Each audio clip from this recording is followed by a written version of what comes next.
Dees. Happy Thursday, happy Friday Eve, whatever you may call it. I am having some, I don't want to say technical issues. I am trying to get my technical world going here, and it's been a little bit of a night, so I am happy to be with all of you now. Woo!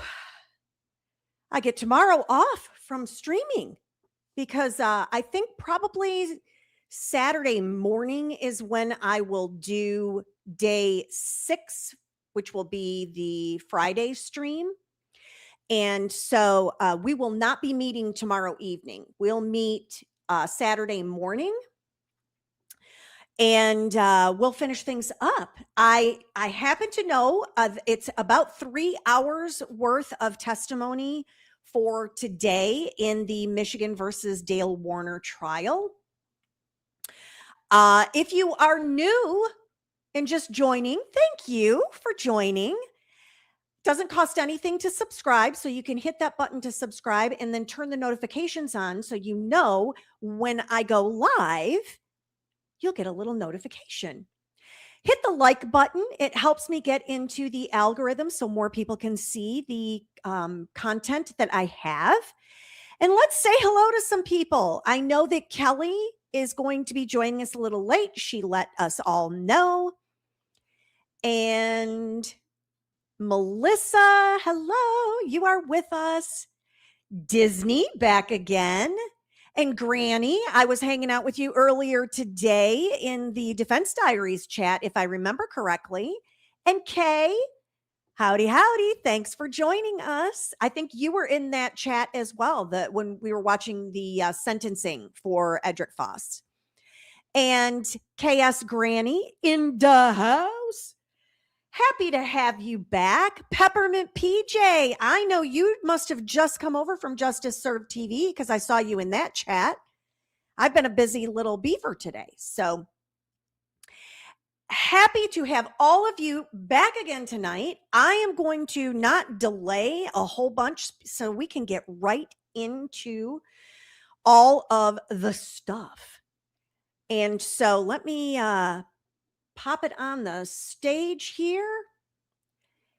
Oh, you know what I don't have? I need to get my notes pulled up. Before we go any further, let me get my notes pulled up so I can keep my life in some sort of order. May not be what everybody else's order is, but okay. We will be, I think this will be witness number 14. And as soon as we know who that is, I will update it in the banner on the bottom. If you are a very first time joining for this particular case, this case is Dale Warner is on trial for murdering his wife and disposing of her remains in an anhydrous tank on his property. He cut it open, put her remains in there, welded it shut and painted over it, and then kept it on his farm for approximately 3 years. Hey, Kristen, I saw that you were in earlier and wondering where everyone was. So we're back. Thanks for joining us. And thank you so much for your compliment. So Dale is on trial today. Dee Warner is his wife, and we are on day 5, correct? This is day 5, yes.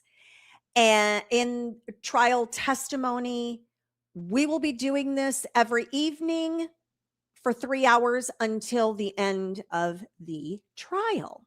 So, I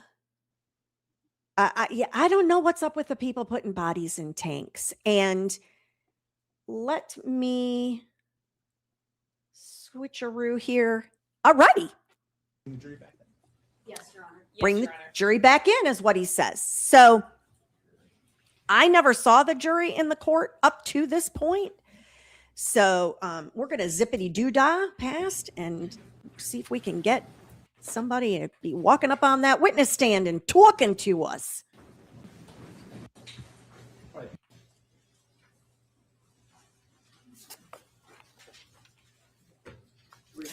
swear or affirm to tell the truth, the whole truth, and nothing but the truth under penalty for perjury? Yes, sir. You can have a seat.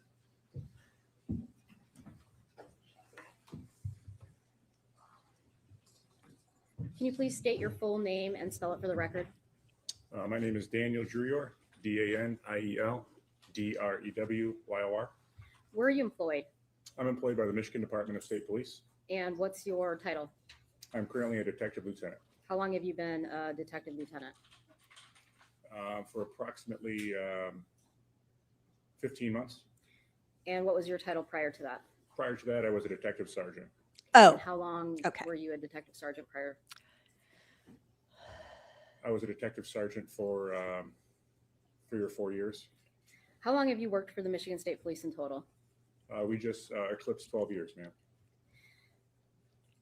At some point in time, did you become involved in this case? Yes, When was that? that was in March of 2022. And what was your involvement at that time? I was a detective sergeant for the State Police Monroe Post, which covers Monroe and Lenawee counties, and the Sheriff's Department Lenawee County Sheriff's Department had contacted the post and asked for some assistance with this investigation. So I was assigned to assist the detective from the county. Just you that assisted, or were there other agencies? that's not me. In addition to asking us for help, the FBI was also involved. At some point in time, did you completely take over the investigation? Yes, that would have been August of the same year. And when you took over the investigation, what was the first thing you did? There were a number of administrative things that need to be completed, primarily taking all the current evidence and documents from the Sheriff's Department, inventorying them and entering them into our report writing system and property. Okay, and did you do that? Yes. And what types of evidence did you take from the Sheriff's Department? There was a volume of documents, video, surveillance video, body cam video. There was some physical evidence, some things that have been sent to the lab for miscellaneous testing, and electronic media.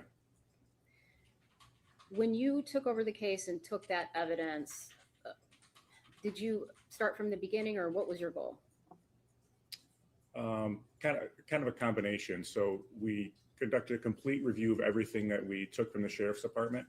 So that was reviewing all the evidence, all the reports, all the videos, but then also starting our own investigation from the beginning. And after reviewing at least a portion of that evidence, did you interview the defendant? Yes, Do you recall when that was? that was in December of 22.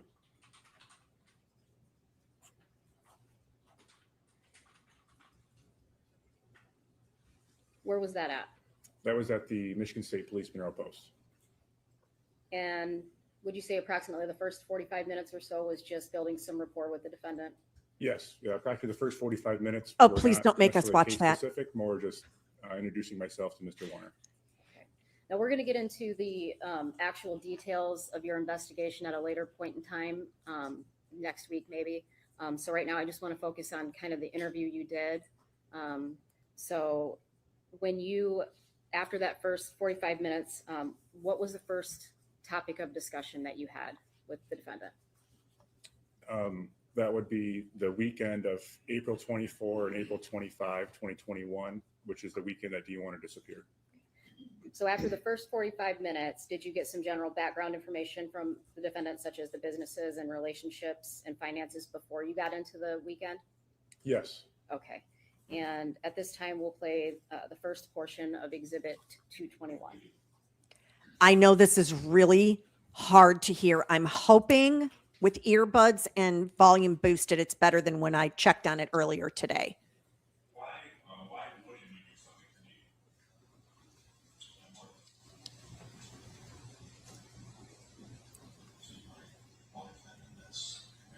My soulmate, I love her.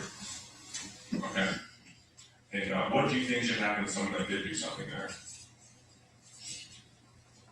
I'm not so sure that someone did anything to her. Still, I think she just left. She was someone. I mean, she obviously had a good point. Okay. She left with someone who did something to her. I don't. He was done. Okay. Can you, kind of in your words, can you describe Dee to me as a person? The most beautiful woman in the world. And how about her personality? What can you talk about her as a person? You know, she could be hot and cold. What do you mean by that? She could be sweet and seductive and just the nicest person in the world. And she could be Satan. In 2 seconds. Did he call her How Satan? would you describe your marriage overall? I would describe our marriage as a normal marriage. We had a lot of arguments and disagreements, but I mean, business isn't that you run. You're going to have disagreements on things. Mm-hmm. And he had a hard time doing business in the office, bring it home. If you didn't agree with her way of thinking, then she'd keep on until she convinced you what she was saying was right. Okay. And how would you describe kind of a normal argument with her? What is that like? The two of you, you and her. A normal argument? Yeah, what's a typical argument like for you two? We started out, she would say, I accuse her of doing something. Or if I catch her, I catch her doing something. Well, she told me she was going to go pick something up, but she didn't do it because she went shopping. I said, how can you get this part? You know, I had to have it. Well, you know, I was busy and I had to go do this. And she, by the end of the argument, she had it completely so far away from the part, it'd be my fault. I walked away. You're apologizing at the end? She's a master of manipulating her own. Are you sure I'm married to my wife? What's going on here? I got the same treatment. I think they're all sisters. Well, that was my biggest thing. When we were both on the counselor, you know, after the fact, you know, she left with almost after you one day off. No, she left because you were getting better. You were understanding how to talk to her when you had an argument. And you have to, you know, say, okay, honey, and before you get out in the middle of something that's going to hurt. He says, yeah, you have to stop. You have to sit down and say, okay, what's bothering me? Let's talk about it. And I would never do that until close to before she left. And that's when I was finally, boom, the light was on. This is what I got to do. Men from Mars, women from Venus or whatever. Mm-hmm. You know? No, he I did had not. to sit down and talk to her. As soon as I started doing that, she didn't know how to argue. It's like, oh shit, I'm screwed. Because I sat down, okay, do you tell me what you're doing? What you need to do and how we can fix it.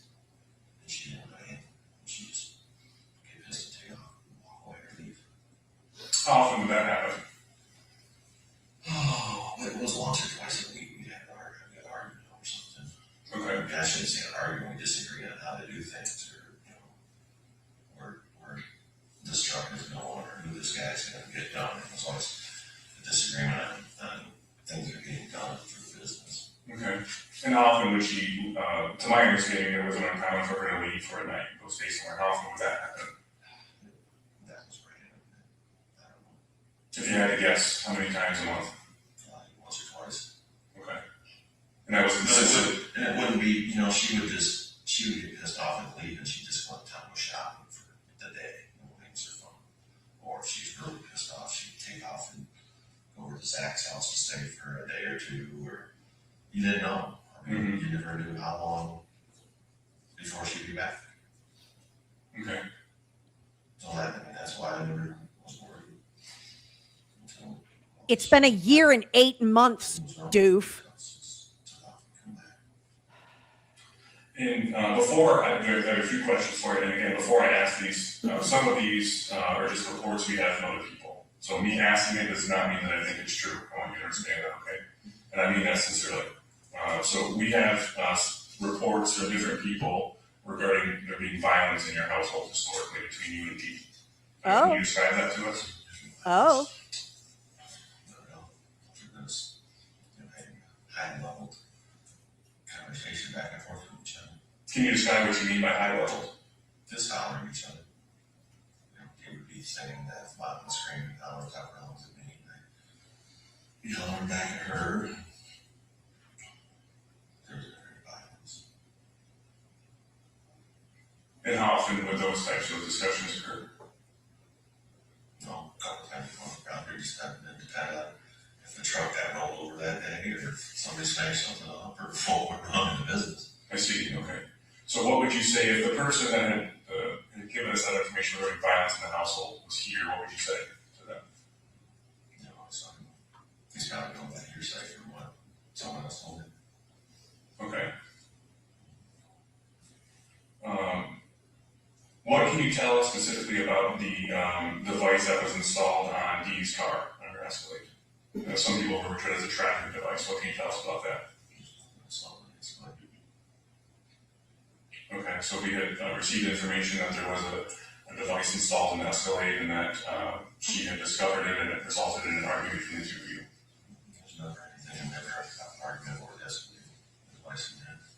Okay, do you know anything about the device in general that she felt was tracking her or something on a vehicle? Is that She thought I put one in the Hummer. okay? Can you tell us a little about that? I put a diagnostic device plug into it. Diagnostic. See how it's running. Okay. There's no runner change in it. She figured it was a tracking device. I could tell where she was at. Okay. Well, then why do you think she would feel that way? She was paranoid. She didn't want anyone to know where she was at, what she was doing. I mean, this is me finding out after the fact. Okay. And the Escalade had an OnStar on it, so I could tell where the Escalade was at anytime, every time. Okay. The last Exactly. Not the first, just the second one. Okay. And what about there being rumors of her being involved with other men? What would you say to that? At the time when she left, I would say no, but now I really don't know how to answer that question. Okay. You've had a long time to think about it. Do you think it was possible? Or do you think it was true? I am leaning towards that it was true, but in my mind, I still think that my wife was true to me. Okay. What else? I don't know until she's here before I can ask her to confront her. I guess I want to say she's innocent, so she tells me otherwise it was proof. Okay. Had that been a suspicion due to the past? Something you had confronted her on prior to this? Never dreamed that she would be having an affair. Looking back, were there any indicators that may have been the case back then? Looking back, there's a lot of things that would make me question. I guess I am. What things can you describe to me? Being gone for hours at a time, being gone, not being able to account for where you've been, not wanting to tell me where you've been. Okay. So, Anything else? Okay. I mean, this is all stuff that I found out in the last 3-4 months, and a lot of it maybe it's all this. There's so many rumors and so much shit going on. I'm sure. Like I say, I'm not going to leave any. Poor Dale. Several people have reported instances where you would show up to where Dee was unannounced without having knowledge of your acknowledgement of where she was. Can you explain that to us a little bit?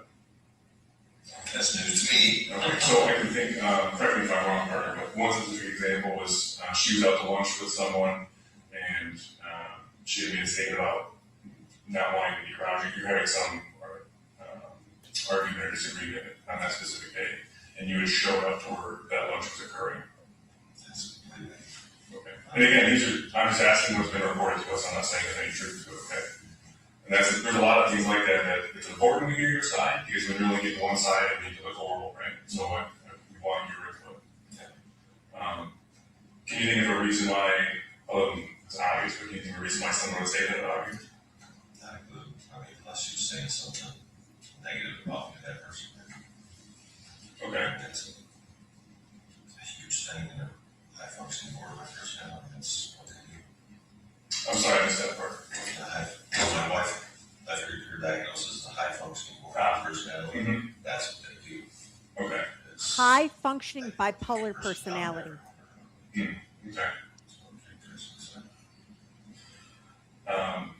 In some previous interviews and to other people, you had stated that you were not going to get divorced. But that has been a topic of discussion. Can you explain that a little bit to us? I don't really have this topic of discussion. Well, that was something that Dee had made sentiments and remarks to other people that was an interest of hers, and that you two had argued or discussed. I don't want to use the wrong word. Can you describe that to us a little bit? Divorce was a word that we didn't bring up to each other because that was, we were going to counsel and had a lot of things going on. And that was one of the things that we told each other, we were never going to say to each other's divorce, because that's not what either one of us wanted to end result. And once you say the word divorce, then you just start throwing it. It's like a word that you can't take back.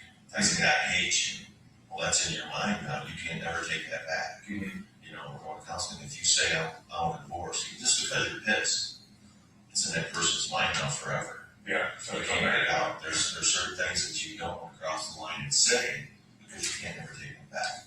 And that's one of those things that he and I had, I think, between each other. We're never going to tell each other that. I didn't wear boots for this Yeah, interview. well, once in a while.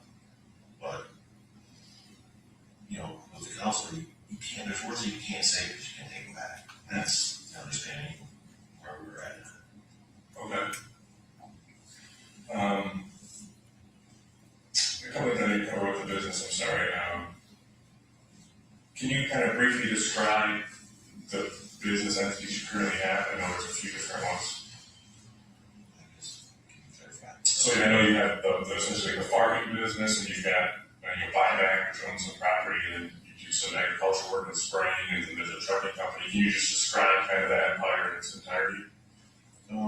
There was Warrant Farms LLC, was our farming machine. Warrant Farms Services LLC was the spraying fertilizer custom application business.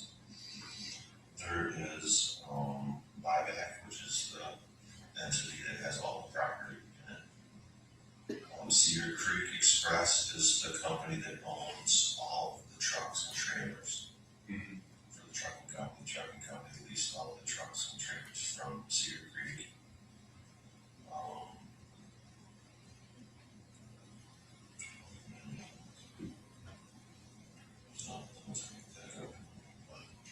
What do you want to know? I'm trying to get an understanding of what you have. I know you have a lot of things essentially, that's all. So, and I wasn't clear on, we were familiar with buyback, and I know that the other company owned trucks, and I'm not into farming, so I couldn't tell you. Yes, You if know, you want to read about investments, that's the biggest, they keep claiming that I sold all the assets of DBW Investments. DBW Investments didn't own anything other than the Cadillac from Autopsy. That's one of the things they're on. I see. Can I just interject for 1 second? You should tell them about your warrant cards and your DBA. Because that is something that has become, I think, for the conservative, an issue now, because they were never aware that Dale Warner. I've always had Dale Warner DBA Warrant Farms from the beginning. Okay. And I've still had, well, the last year and previous year, everything is farmed in my DBA now. That LLCs are not DBAs. They're all still there. Everything's going through my personal. May I ask why? I'm not going to deal with conservative. I'm not going to work my ass off 20 hours a day to pay them. Okay. And as far as I'm concerned, the companies are all dead without me. So there's nothing there. As far as, I'll say day-to-day responsibilities, for lack of a better term, can you describe kind of your responsibilities and Dee's responsibilities when we get into business? You were in the office. I read it. Okay. His responsibility was to make sure all bills and payments were made and everybody's paid.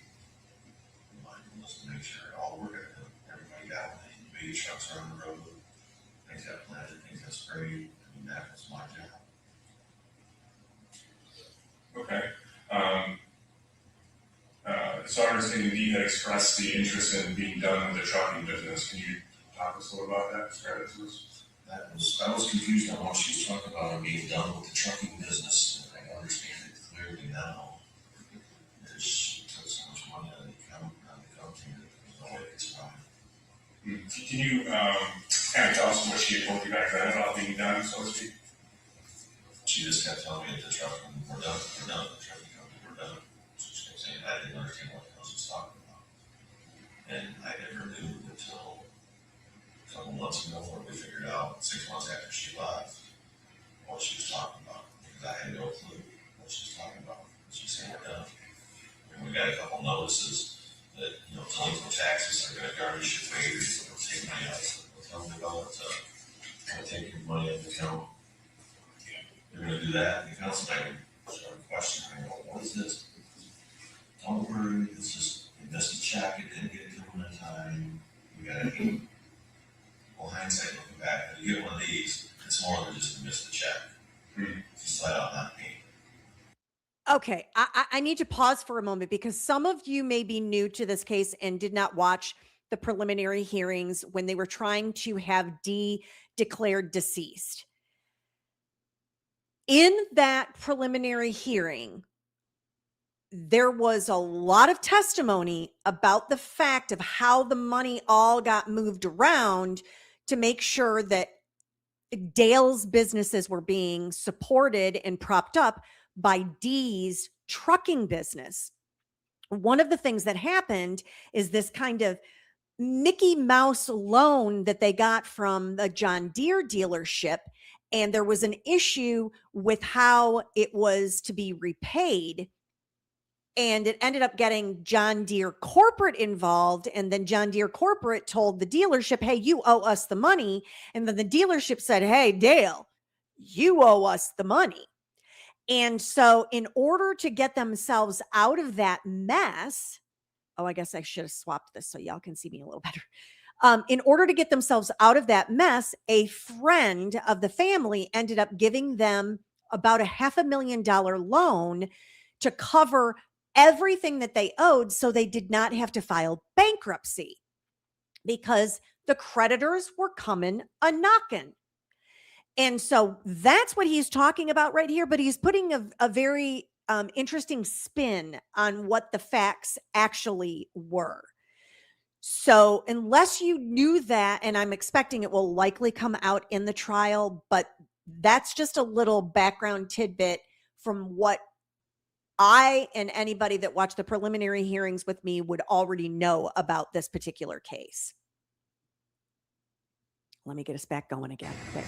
So they were scrambling around, pay that one that was delinquent at that moment, so that you'd be off that collection list again. And I'm thinking everything's fine and dandy. Well, it wasn't fine and dandy. Turns out you've been taking and scamming so much money out of the accounts.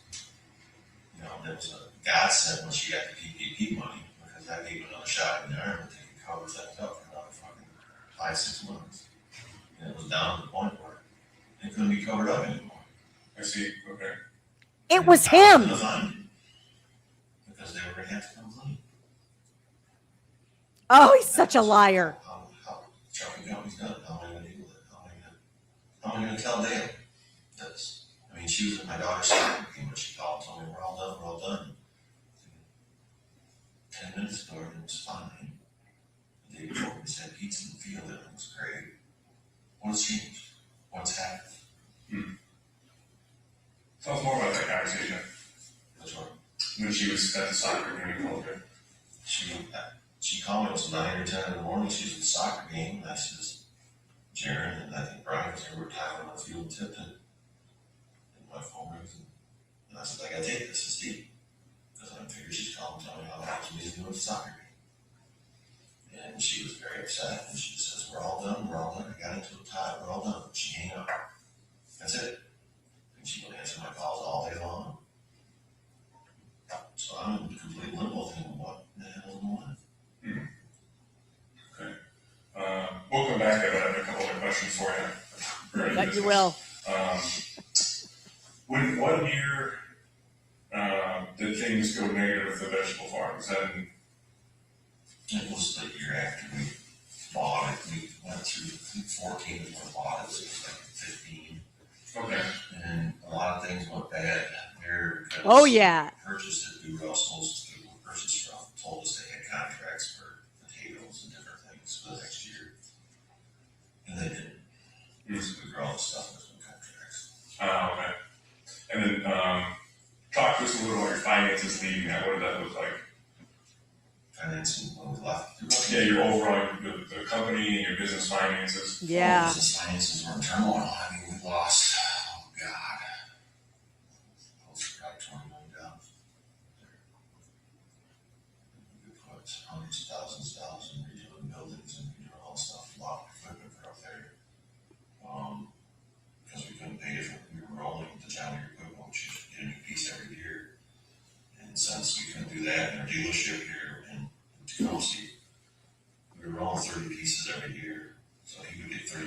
pieces and it had just very few hours on it. He could sell it at a competitive edge over everybody else around. Well, he was getting, the economy was slowing down, things were slowing down. Pieces weren't selling, his lots were getting fuller and fuller. My machinery didn't trade every year. We did this 7 years, so he's got 210 pieces of equipment that he's got in the last 7 years from us. He can't sell it.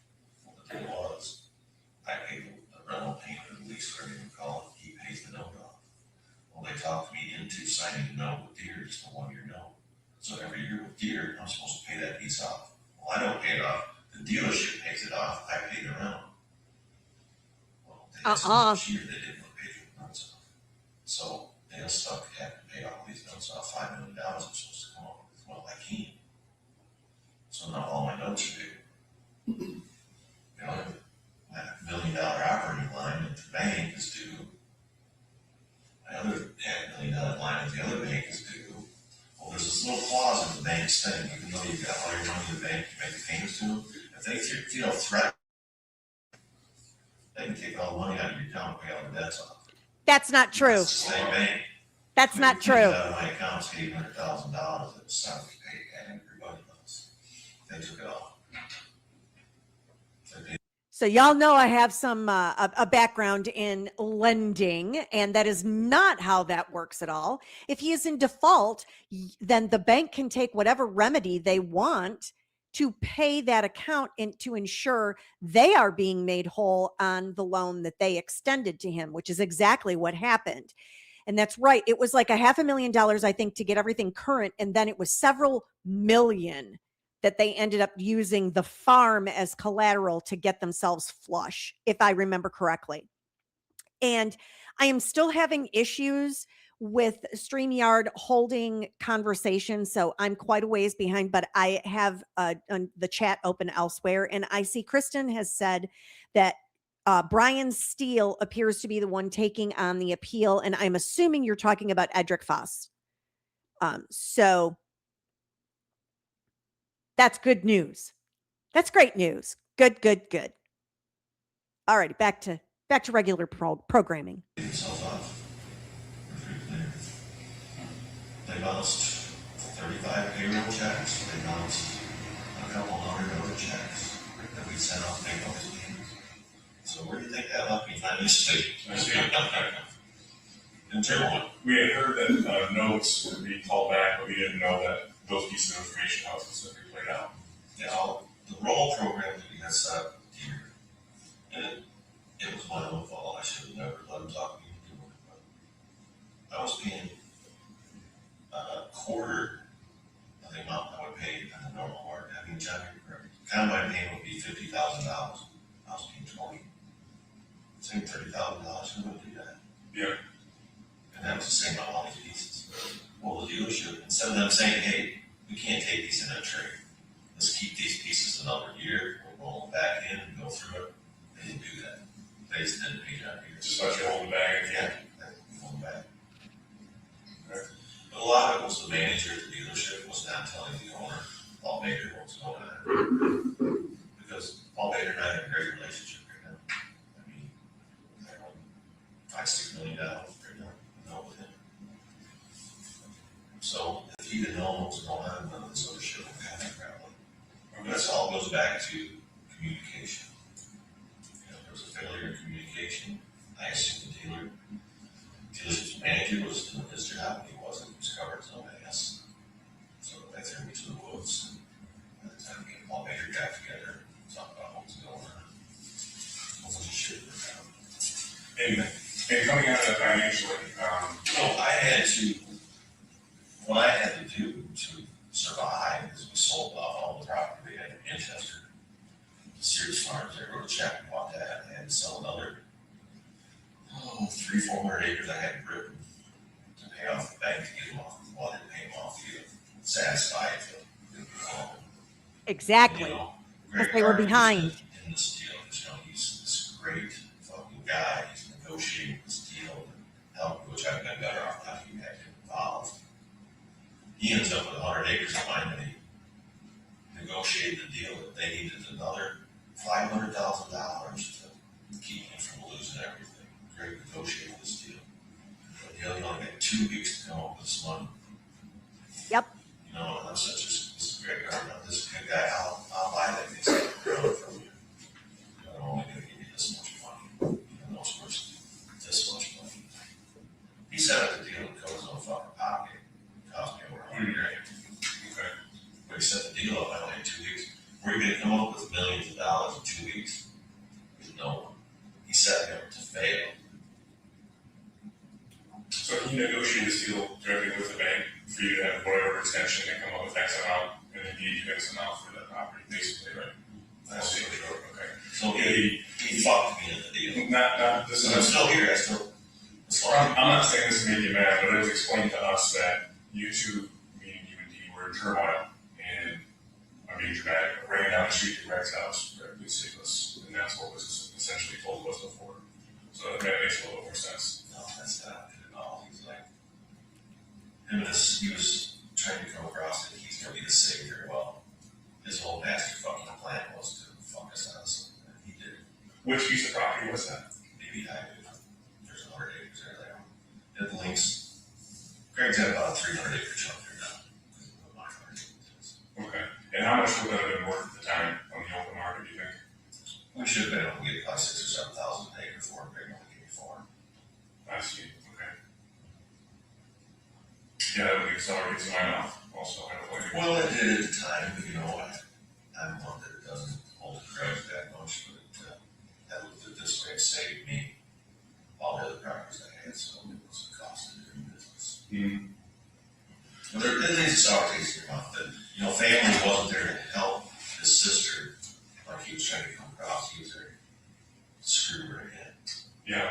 And she was very bitter over it too, but I convinced her to keep her mouth shut and just sit on it. We're here, we'll get through it. Sometimes, unfortunately, there's a price to pay to reveal someone's true colors too. But you made a hefty find to reveal And Greg's true shape, paid true a lot, shape, you know. a lot of hefty fines to do what's cost me. I figured 20 million, but you know, up until we bought that vegetable farm, there wasn't anything that we couldn't do. You know, you feel this sense of invincibility. He was the one that wanted that vegetable farm. That was him. You can't do it. Kind of American way. You know, if you work hard, you'll do well. You got to. And up until then, there's nothing we could overcome. But up there, we dealt with, we had 150 Mexicans.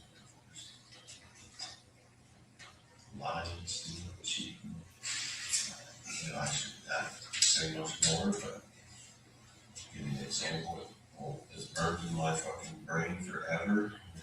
Growing cabbage up there, 40 acre field of cabbage, we send the next down, it's all hand eaten. There's about 25 Mexicans in the crew. They're supposed to help go out. This Dee sends them out to weed. I don't know if they're spraying. And while spraying, there's only 5 or 6 people that steal weed. And I said, I called Dee, and someone got the next out to call. I'm like, Dee, there's 5 or 6 people out here in the cabbage. Weed, are they supposed to be here? She's like, no, I sent the whole crew out there. And I said, so how many is there supposed to be? She says, around 20, 25. I says, there's 5 people here. He says, I'll call and I'll go check. Yeah, there's 25 people punched in.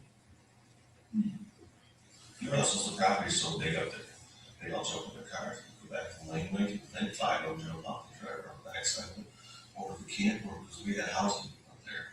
The driver only doubled the housing. So 5 people work, and 15 on housing. And cabins, and I says, well, it's time to punch out there a little bit, but go back this way. Over, pick the flag up, come up to camp, and I'll punch out. So who drew the short straws? Which 5 will work each day? Is it a rotation or how do you get I don't on know that? how they did it, but that was unbelievable. It's okay. They all seen the wrath that day. But any of you that watched everything they did, they're growing marijuana, I was back in America, growing marijuana.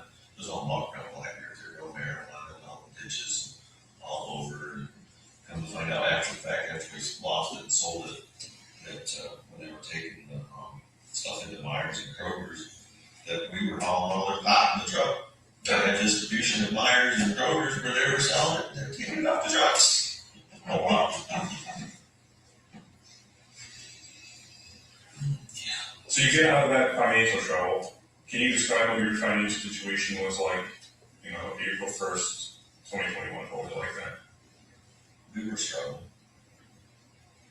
didn't think, well, we were struggling, and that's struggling since we wrestled to get operating loans, and, you know, that's a challenge, prices really were, and they finally got hooked up with a group. I have to tell you, gotta talk to people, you said the prices where they were, maybe. Corn prices. Okay. I mean, back when things were rolling good, it was $6, $7 a bushel for corn, $15 for beans. Well, corn was back down to $4, beans were down to $9 or $8. So I mean, Probably with the same operating costs, or, we're operating at a loss. okay. So it was tough, you know, and it was hard because we're paying off a lot of bad debt. We're still paying bad debt. If the farming is struggling that much, what was keeping you afloat? Work harder, do more. In which way? Can you describe that to me? Instead of working 10 hours a day, you're working 18 to 20. You're farming more ground. You're trying to do more custom spraying. Mm-hmm. Time's being pushed to send the trucks out, more loads. Okay. But unbeknownst that, you know, after the fact, we look back, the farming side wasn't losing money, it was making money. But the problem is when you've got 10 guys driving a truck, 5 of those guys are on the farmer's payroll. The trucking company isn't paying farms back to the 5 guys on the payroll. I see. So it's pretty easy to make a trucking company look very profitable when half the employees are on the farm side. All the maintenance are coming from the auto parts store or the trucking store being built in Warwick Farms. You just got $10,000 worth of parts for that truck upgrades. It's all built in Warwick Farms. Warwick Farms pays for it. The trucking company's using the truck free and clear, not paying for any parts, not paying for the drivers. Farms is paying the insurance. Okay. See where I'm going with this? Mm-hmm. So you want to buy a lake house unbeknownst to your husband, and you're trying to get it refinanced, so you give them the financials from the trucking company, which looks like you're making a lot of money, 30%. Fuck yeah. There's no overhead. Oh, I know he is not saying that Dee was pulling a Corey Richins. Sir. Oh my gosh. This is a man that I wonder if his butt is jealous of the poo that comes out of his mouth, because it's a lot. And I did not prepare tonight to have my boots on. I have my little house slippies. This is unbelievable, Dale. Who are you trying to fool with this bovine scatology? He is accusing her of falsifying bank records in order to get loans. It makes me wonder if he did that. He's not making money no overhead. Right. Well, then you got, you know, different places. She tried to sell a trucking company in 2018, and announced me marked on the paperwork, and I'm like, no. The industry standard for profitability in trucking is only like 5 to 6%, and you're making 30%. What's going on here? How did this deal come up with Laidlaw? Can you describe that to us a little bit? The deal with Laidlaw?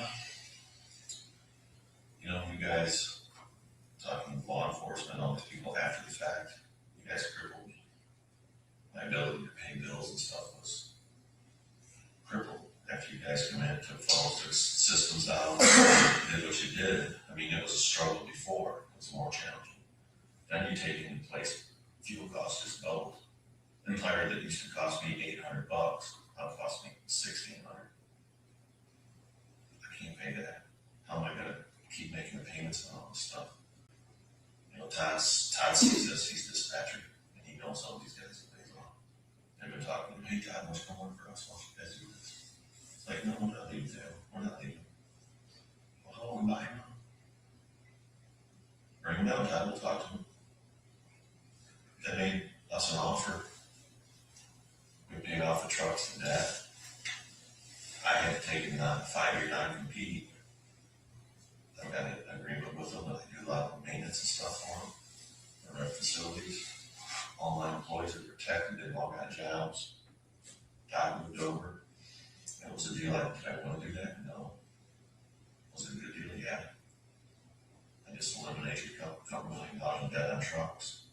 I had to do a non-compete for 5 years. Todd's got a job.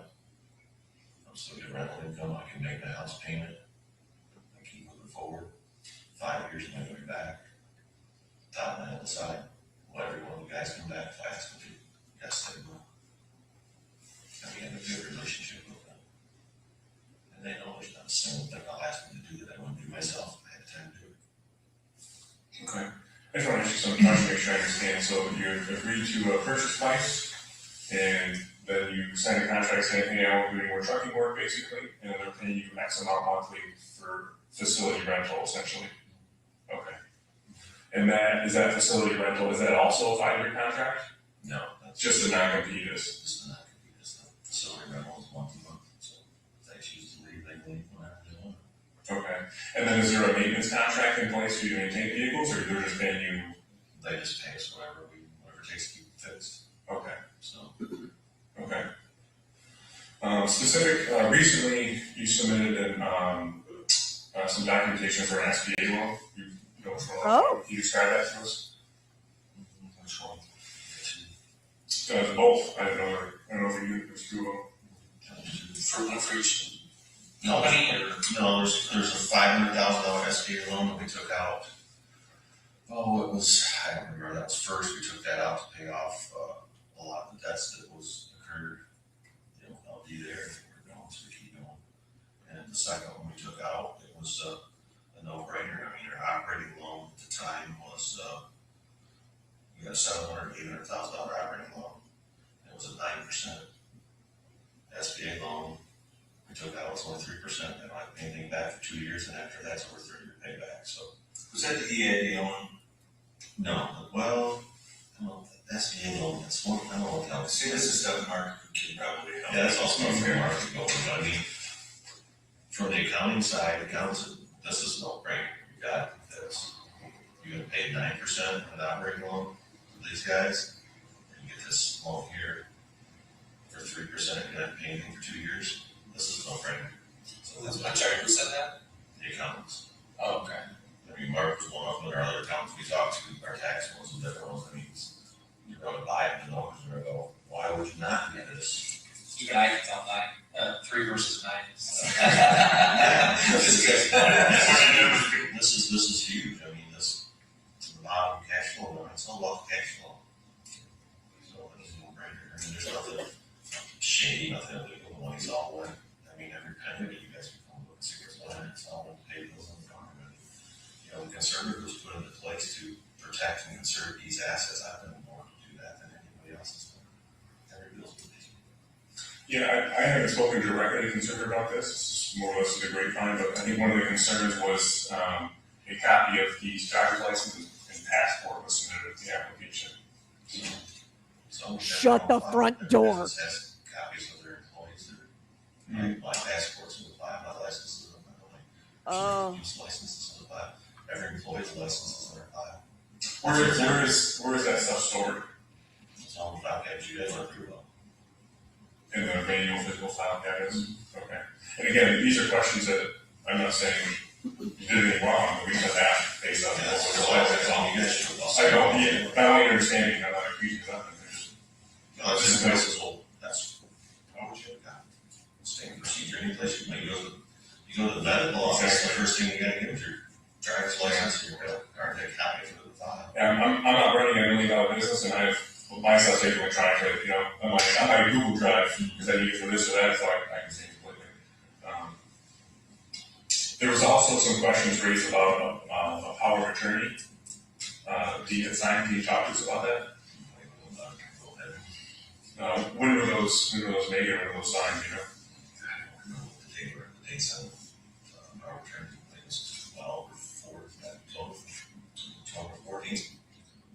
I mean, I've got our attorneys on lots of things. I mean, I've got them Farm Service Agency, I've got them for, was Tom Norwood at the time, Matt Luck at the time, Rob Brisky at the time, Dee, myself, she had the same farm service for me.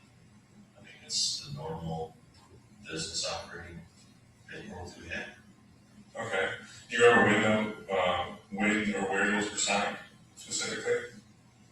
I don't know, they're all notarized and slam witnessed. The same ones, the one in the Farm Service Agency, I think Dan was in the office at the time, he notarized them, or Stephanie was the notary. Stephanie did it too. Okay.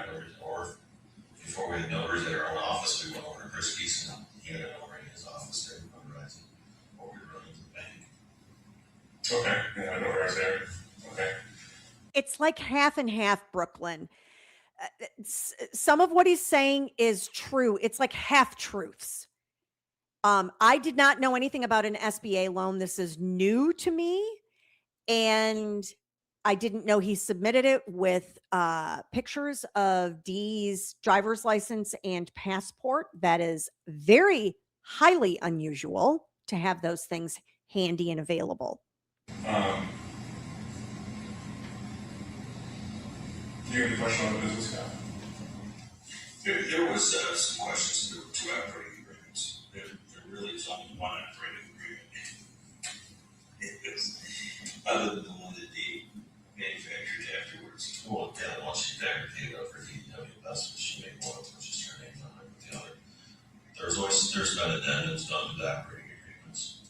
And the first addendum that she did, Dee wrote, she was under the understanding that she had to retype the whole operating agreement. So the one in the question here put on YouTube that is a fake or something, because she retyped the whole operating agreement and put the addendums page 1. She made, so it was like 14 or 15 pages. So she copied the whole agreement with the addendum and we signed it. But you don't have to do that. All you have to do is type up the addendum and sign it with the original agreement. She was under the understanding that she had to redo it every time. So she's like, this is a pain in the ass. I don't want to have to retype this every time. And that's what she emailed. But that's a cleaner way to do it. No, you don't have to do that. She just had to do page 1. So it's kind of a time. Oh, comical. Of course. Business questions here? No, I think that's right. Okay. I mean, whenever you guys have questions, just come up. If you guys have come to the office, it's an open door. Okay. Nothing that I recommend anything that's shady is. I don't get it at all. No. It's unfortunate that a lot of questions we have to ask just because of the circus. Well, that's what makes me feel like you guys are being led around.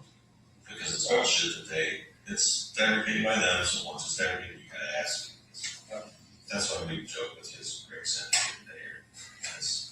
It's a joke between you and me, so Trust me, don't take I it. am not getting your Christmas card if I heard it. I can promise you. You might get one before me. How about that?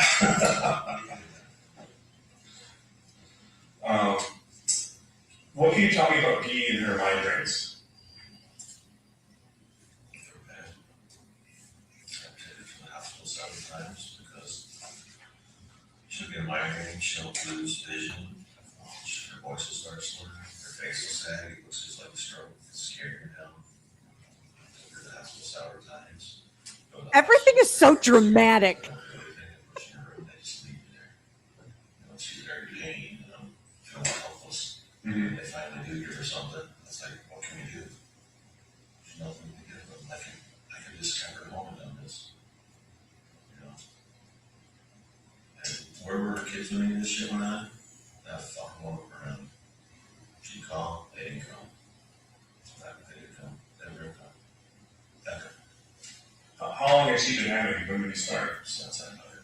I think she had them back when she was pregnant with Tim. I think she had one with Tim. She said that was a stroke and she lost her face sag. I think that was the worst one she had. That's what they call it, any stroke. Mm. That's Tim what that first one was, but I don't remember. But she had them. They were getting more and more frequent, but she had a vertebra in her neck that was deteriorated, so it's, the nerves were around each other, so we're going up to Chelsea to the pain clinic. They were giving her injections in her neck Okay. for the pain. And before, I didn't know it, but I think she'd been hooked on the oxycodone and stuff for quite a while. Hmm. That's scary. Yeah. And you guys see all the piles and stuff I found in the house, didn't you? I couldn't tell you how much, but I'm familiar with what you mean. Yeah, there's piles and piles I found everywhere. I'm still finding stuff in the campers, showing film bag. It's just. Were you ever concerned she may be getting them elsewhere? Was your Hindsight, yeah, now I am, but I was a Lucas then. Yeah. That was why someone else's problem. That's not, my wife is not here.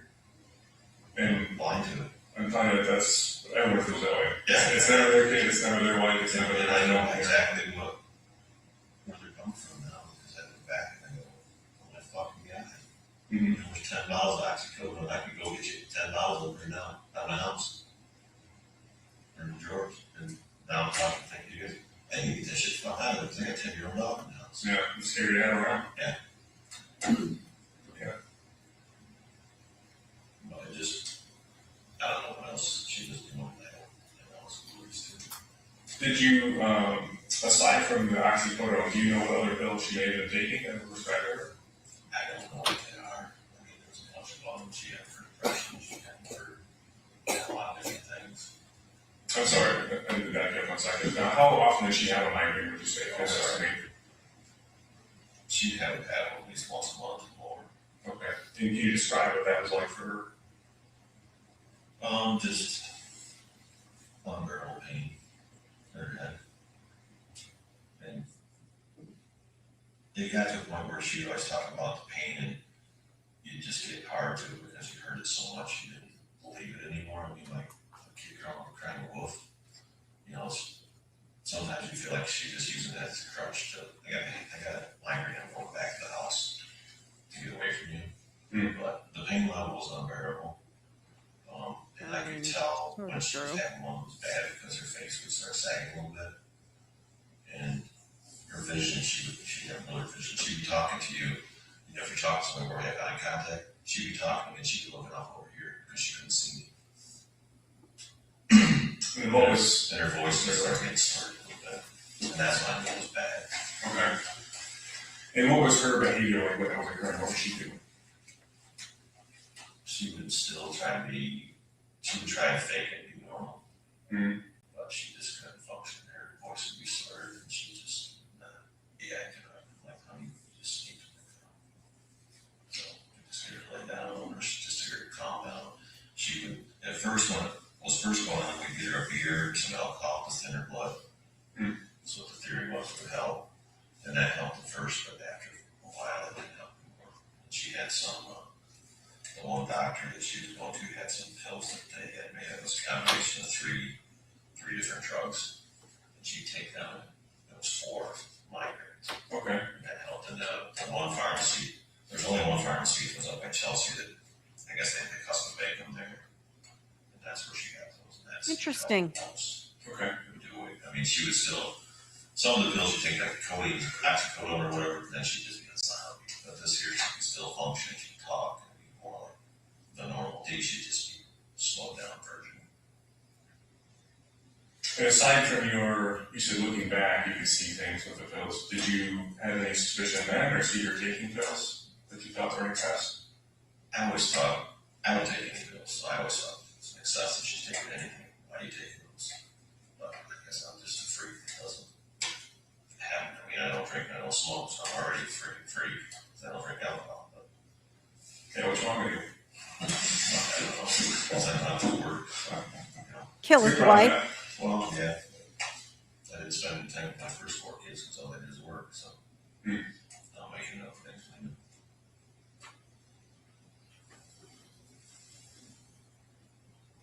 Initially, when this happened, and I don't want to misquote you, so please correct me. If I'm saying something that you said, I'll be correct me if I'm wrong, sincerely, okay? You guys made a statement about she's in Jamaica. And what made you think that? She loves it there. She's fascinated with it down there. And what makes me think that I will find her. I will find her next week. She's in Jamaica, or she's in Mexico. And the reason I say she's in Jamaica, and when we're down there, she's fascinated with it. She was always off with it. What would you call it? Person that's in charge of the resort that, gives you all the information, can get you anything you want while you're there, take you wherever. And she's always fascinated. You're in Jamaica with resorts, you look up on the hill. There's all these mansions way up on the mountain. Where are those up there? I want to go up there. That's all the drug cartels. That's all the people that you don't want to go up there. She's fascinated with that stuff. She's there. Irritated. Wow. Why she can't do something? She's like, she's like, oh, she's gonna do. She was on that cruise ship. It's about 3 years ago when she went with Stephanie Mills. She found something in that ship that hooked her up, or they hit it off, like her and I did years ago. And they told each other some dreams of what they wanted to be or what they wanted to do. Oh boy. She's in Jamaica up in the mansions, or she's in to Mexico and some of the places you don't want to go to. Did this person she did an offer, can you describe it to me? He was a guy on the boat. He was one of the directors or one of the top guys there. And it was either him or an associate that was on the boat. He was very well off, very well to do. And she was hanging with them a lot. Well, this is according to my brother. And just the things that Dee would tell me, we did this. And then she would tell me, she's like, you can see it back when oh shit, I should have told that. I mean, Sure, they Dale. left Sure. and Stephanie, which is the worker in the office, or Stephanie, and Dee, when I screwed that window, I don't want to go, I won't want to go. She was pissed, I'll show you, I'm going to go anyway. So she took Stephanie, she took Angelina, and Stephanie took her dog. So then my brother went, and Amy and their daughter, and my sister went, and Miranda, because Miranda had cancer, that was the last treatment before she passed away. So my brother then left the girls all with Dee and Stephanie for that night. Well, Stephanie and Dee put the girls in the room, put a movie in. They go out bar hopping all night, leave the kids in the room all by themselves on the boat with 8,000 fucking people in. And I'm like, this is not after the fact. My brother says, I really want to say this to you, and I'm going to tell you because my daughter was left alone in the room by Dee and Stephanie went out bar hopping. And Angelina called me in the middle of the night, scared because no one was in the room with them. And my brother, they were furious. They left her in the room. Why didn't you just have her back in her room? Well, while they're out bar hopping that night, that's when she's with these guys on the ship. And you're learning about this after the fact? I learned this. I've got bits and pieces of this now for 4 years, 3 years. Okay. I'm trying to go back together in my mind. And I'm thinking, okay, she's on this cruise ship. Like she's on the cruise ship. She bought $10,000 ring. She bought another $5,000 of the jewelry here that I found receipts in the mail. You know, and we're in Jamaica, she's buying jewelry. I find out after the fact I get home. She's fascinated with these places up on the hill. I buy jewelry when I cruise. Like, no, you can't. Well, then she goes and they send our garden through where she goes. So she's there. She's in Mexico. Places. And I just wanted to be clear, specifically with You know, that's my gut. Yeah, that's what I was going to ask you. So specifically with the guy that you had on the cruise ship, that's something that you're thinking hindsight, or you have something to? I don't have anything backed up other than what she's told me and different. It's all speculation. Okay. And the reason why I asked, I mean, leaving the kids in the room, like, my brother was backed up, hanging out. I think I heard that before. I mean, that'll all back up. But as far as anything else is speculation, that's not her husband. That's my gut feeling. I mean, I know my wife. Okay. You had this gut feeling that she's in Jamaica or Mexico, and can you describe how she would have gotten there without a passport or without crossing a border? You don't need a passport in Mexico. You don't need one in Jamaica. If you guys think you got that one, you guys really. Well, obviously, that's the most common way to get there, right? So, Oh, yeah, I mean, so if you were her, how would you have gotten there without one? Can you describe that to me?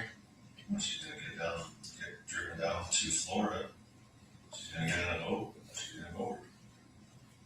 You don't need a You still have to enter the country, you doof. $10. Mexico give you $10. I seen that coming back from Mexico. Our guys lost their paperwork. We took we were down there. They had nothing. On the back, we got $10 on the plane. We're home. Okay, when was that? 2 years ago, and whenever he and I just went down to Jamaica, was it 6 months before she went missing, or wasn't too long before that? Nothing's changed. I mean, the guy that works over Dad, Ozzy, the black guy that works over there, he's from Jamaica. His brother's a detective down there. You know, it's all money. You get some money, you can do anything you want. Something. Okay. Specifically on the money topic, where would she have gotten this money to do this? Because it's been a long time to have gotten this money. Where she got it? Mark's still tallying up how much money she got. We're still puzzled on where she could have found it, how she's got the money, where she did that. Okay. And you had previously made statements about money missing from the safe. Can you describe that to us? safe was gone. So maybe not. How much money was in the safe? There was approximately close to, not for sure, there's between 75 and 100,000 cash in the safe. Okay. And can you describe how that money was collected or how it came to be? It was, we sold different pieces of machinery, and, you know, over the time, you take your paycheck, you put money out the side, you put it safe, and it's just accumulating over years. Okay. And then how much was missing when she left? I don't remember for sure without, I mean, Kevin would know because we went down there and looked. And it seemed like there was only like 18 or 20,000. I mean, don't quote me. I had to ask Kevin because I think we looked or counted or did something at the time. It seemed like there's only 18 or 20,000 left. When you say Kevin, refer to Greca, make sure I'm clear. Okay. And can you, if I was leaving forever, I wouldn't leave anything behind. Can you explain that? Right. You know, she knows that. I figured she left that because that was the amount of money that she figured I had been putting in there for my paychecks when I saved since forever. So I guess she got a little guilt that she left. I don't think she did that over. Okay. This is not how you talk about someone you love. She left the one bag that money that I could use. She ended up a bank account, the TCF account, and that was, that she was using to fund money, and then from their investments and some other stuff. Most of the money was from they had an auction, sold different pieces of machinery and her stuff. And some guys paid cash. She put in there. She said it was her money, and I looked back on it. Why did she say it was her money? She thought it was hers. And a lot of those financial questions, we're awaiting a financial forensic audit, so a lot of those questions are going to be answered. We just don't have them right now, essentially. But specifically with cash, it's sometimes hard to show where from where. Oh, it's a card over years. Yeah, a lot of it we're going to discover, but that's a large sum of money to have in a house. So I was interested if you had a specific thing like we sold this tractor that's worth X or something large, but nothing like that comes to mind. Okay. Okay. I mean, that might be a large amount of money for, so it's not for, it wasn't for us. We had $100,000 in safe at all times. I mean, over to, otherwise Risky's had $1 million in safe. How- It's the size of the volume of business. How long have you had money like that with that amount of safe? Oh, we've always had $50,000 to $100,000 in safe. Even when we're getting bankruptcy, I mean, that's your cash reserve. What are you gonna do? You know, for things to help. Get that money for that. Okay. That's not money that you're gonna use to make a house payment or either the payments. That's the money that you have to have on the table. You have to live on. Okay. Imagine, you know, in your house, you probably have some cash that's away somewhere for your wife and you have your kids and you're not. I'm assuming that. My wife doesn't trust me with that money, so I couldn't tell you. So you're my excuse. Yeah, I'm telling you, I mean, I counted earlier, I wasn't kidding. I can tell you I do not have Okay, you have to forgive me, we gotta get into a couple more parts here, but I have to step out of this restroom. Can I get you another water help out? I'm not even using. Okay, you guys know where that one is, and just actually go one at a time? Yeah. Is that right? There's another water in the corner I'm gonna use.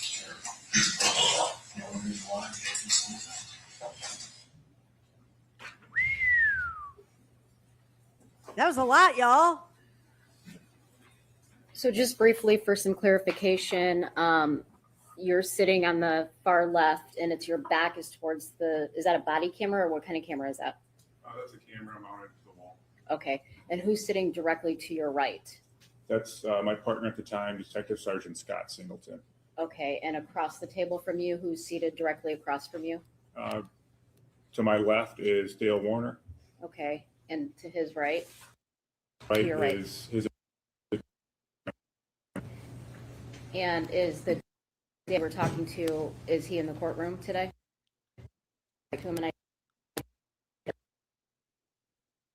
It's not me, guys. It's them. Objection, thank you. At this time, Your Honor, I would ask the court if we want to take a brief recess because we do have about another hour, Cam, so. Okay, the record will so reflect, and why don't we take about a 10-minute recess, give people a chance to get up and move around a little bit. Okay, everybody. So I'm going to pause us here and we're going to zippity-doo-dah through this. But I do want to tell you, Judge Olsaver, he got a little salty today. And I think it was after this break it was after this break that he got very salty and admonished everybody.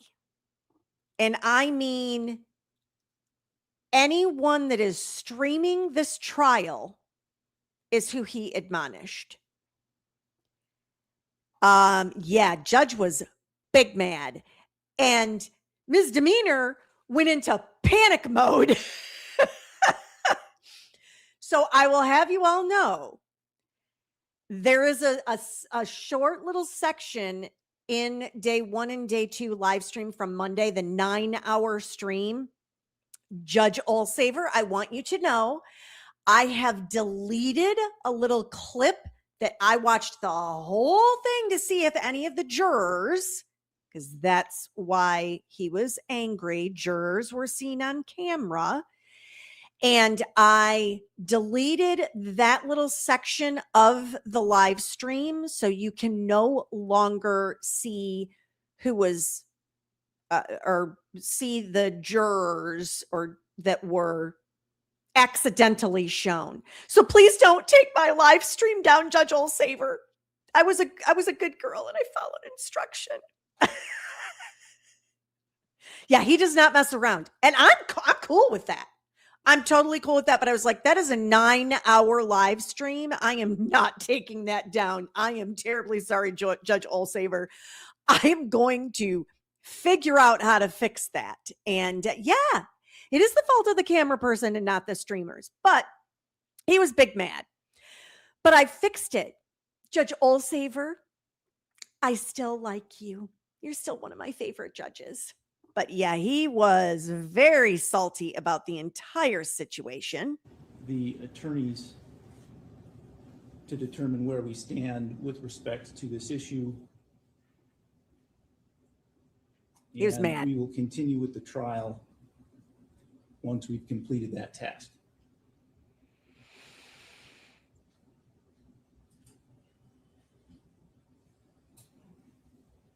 Yeah, it was a thing. And part of the reason I didn't have the issue with it when I reviewed my live stream is because we zippity-doo-dah. We do the zippity-doo-dah, zippity-yay, and we get right on past all of this mess, like what is happening right now.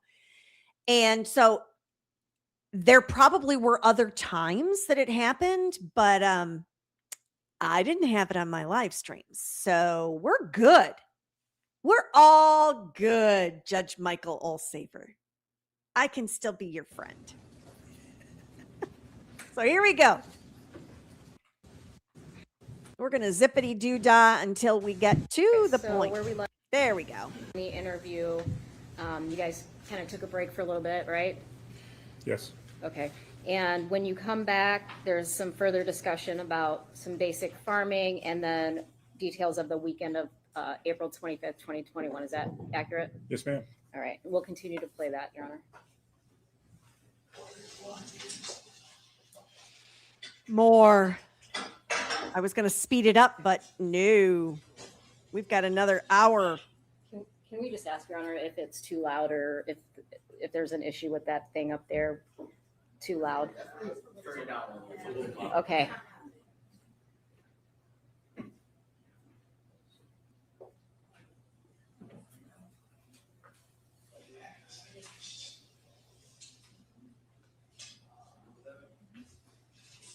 He is in custody, Granny Debbie, at the current time.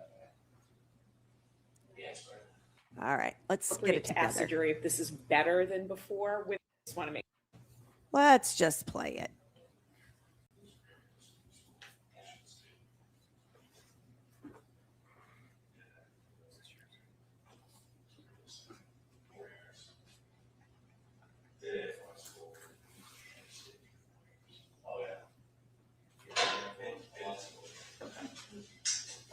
like, I can't hear anything.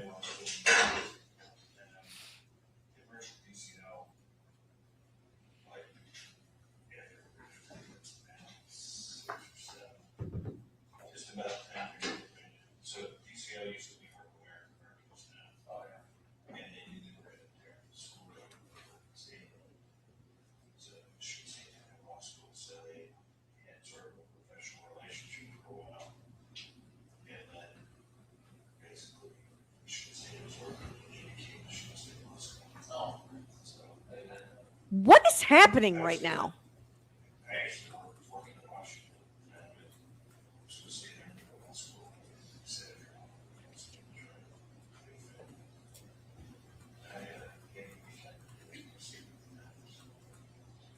it might have been a fishbowl.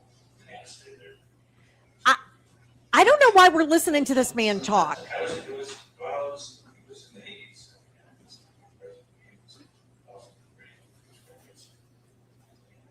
I don't know what that was like, the 80s. We do it. I don't get it.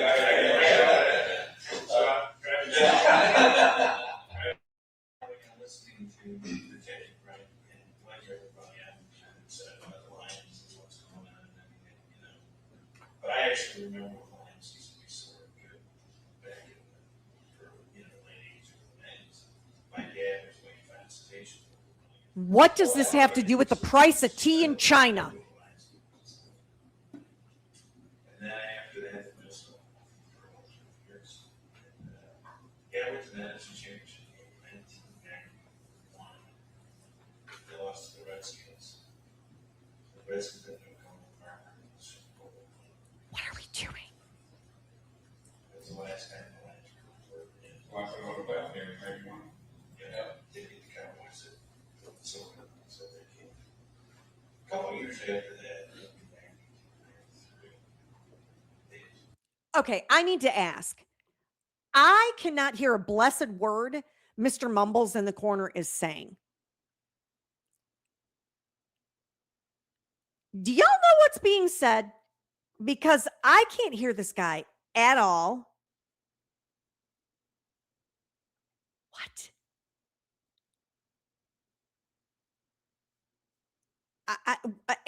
Why are we? I think this is his attorney that he had at the time. Why are we listening to this drivel?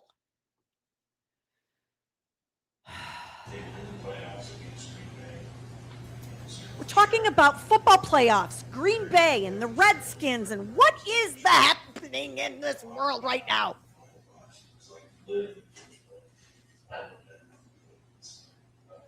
And I don't know. They went to me one more time after that until 2016. Right? It was so bad for so many years. I'm zippity doo done, guys. This is ridiculous. I don't know why we're watching this. They're done. Same old Lions, and they came through. So So this guy just passed it up radio signs. The Lions could win a playoff. Now we're talking about the Detroit Lions? Seriously? I could ask you a generic farming question, Dale. Could you, in 30 seconds, if possible, describe like the seasons of a farmer? So, winter, spring, summer, what are you doing through those seasons? I asked him the same question. Yes. Right now, we're still, marking our crop from this year.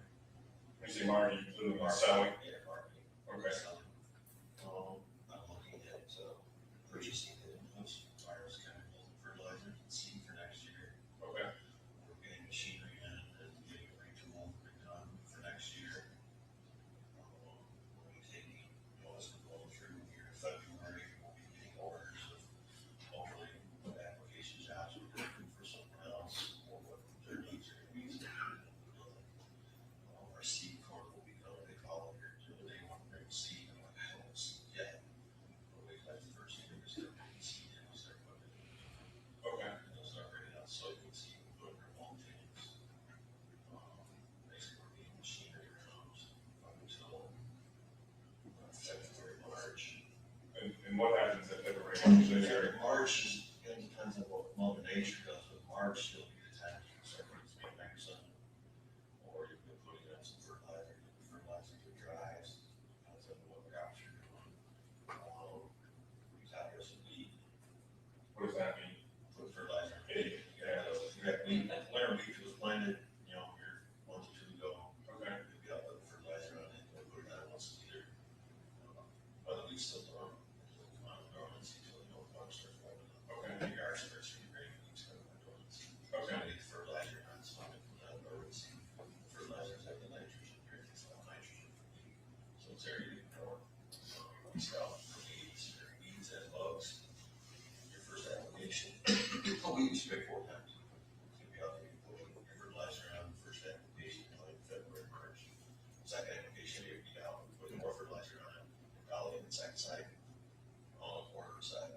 Third, more fungus, and fourth will be for fungus and insects. And we end up in, May will be the last application. Unless you get, if that time, if you get a lot of moisture, you know, fungus will grow, for molds and stuff, you have to spray for mold and weed. If you get some weevils or insects will come in and spray for those. And, same time, you're doing burn down, which is spraying it down to 240 kill either field. You know, so you go through the kill, you can stem all. I seriously don't need a lesson in how to seed. Seed, seed is better than fertilizer. You get well sprayed application of most of it sprayed in, like, atrazine, Attapor, there's all needs to be coming up. Go back out again. Now they mildew, top dress, which is go for that, is the core. You're looking for insects, and you gotta spray. You get towards the middle of the end of July, you're close to tassel, where it's gonna be pollinating. We got, they call soot, black soot, different diseases that are going to farm right now. Brown spray there, means to stop the black smut, stuff on there. And you're starting to say the beans, and you see how the beans are live, or the Chinese beetles, and different insects. Spraying some different, the never ends. You keep track of all this stuff, you gotta go schedule, almost everything. A lot of them have seeds. And you could have, you know, Everybody knows when this is coming, or the weather. that's what they say with weather, I mean, you can't predict, like, it's been recently warm, it's still coming up right now, you know, not that things we can, Yes, that is the whole license, it's just. so you use the farmer's own, hey, You know, why, it's hard to find it anymore. It's hard to, when you do, there's a lot of truth to it. Grandpa was saying that, what is it, the frogs croak so many times before hard frogs. There's so many different sayings, the locust, you know, it sounds like the frogs at night, you're all the locusts chirping. So many times they chirp at night, you maybe frogs, so many times they chirp at night, it's the rain. These guys had shit down. And then different ones, you know, the cattle, if you de-worm cattle, you cut their horns off. Or each other, they get over there. There's sayings out that you don't want to de-worm cattle after half of it, after full moon, they'll bleed less. Something's true. De-worm and bleed, you want to ruin their blood straight out, you know, heart is straight up there. Next time you do it, after full moon, not going to bleed off. There's some truth to this. affects the tide, so I don't know. There's so many, I don't know. but there's so many things. There's so many things that there's so many things that You can track something too, I think. there's so many things that I would remember to tell you because all of the second nature is. Yeah. I say go play cornhole. Right, well, there's things that's missing stuff. And you tell me everything, assuming that I know what you're talking about. Yeah, outside of your, when I say your farming, I'm referring to the land that you own. When it comes to, please correct me if I'm correct, when it comes to land you were contracted to spray or fertilize, do you have a formal schedule for that, or how does that work? So let's say I own 100 acres and I'm having to spray. Do you schedule a specific day with me, or how does that work? You can probably just say that we're going to corn, I want you to spray. I'll ask you when it's planted. You know, how big is corn now? What fertilizer do you have? I believe that I'm going to chemicals if you've done anything. You kill it, there's no from you just don't plant it. Didn't kill the ground, you didn't kill the weeds or straight there. I'm asking those questions. Then I'm going to come up with it. Okay, planted 3 days, I know, planted on Monday, I got 2 weeks. Before I really have to get certified. That's the difference. I run over it, pop back up. Because it was all run over it's dead.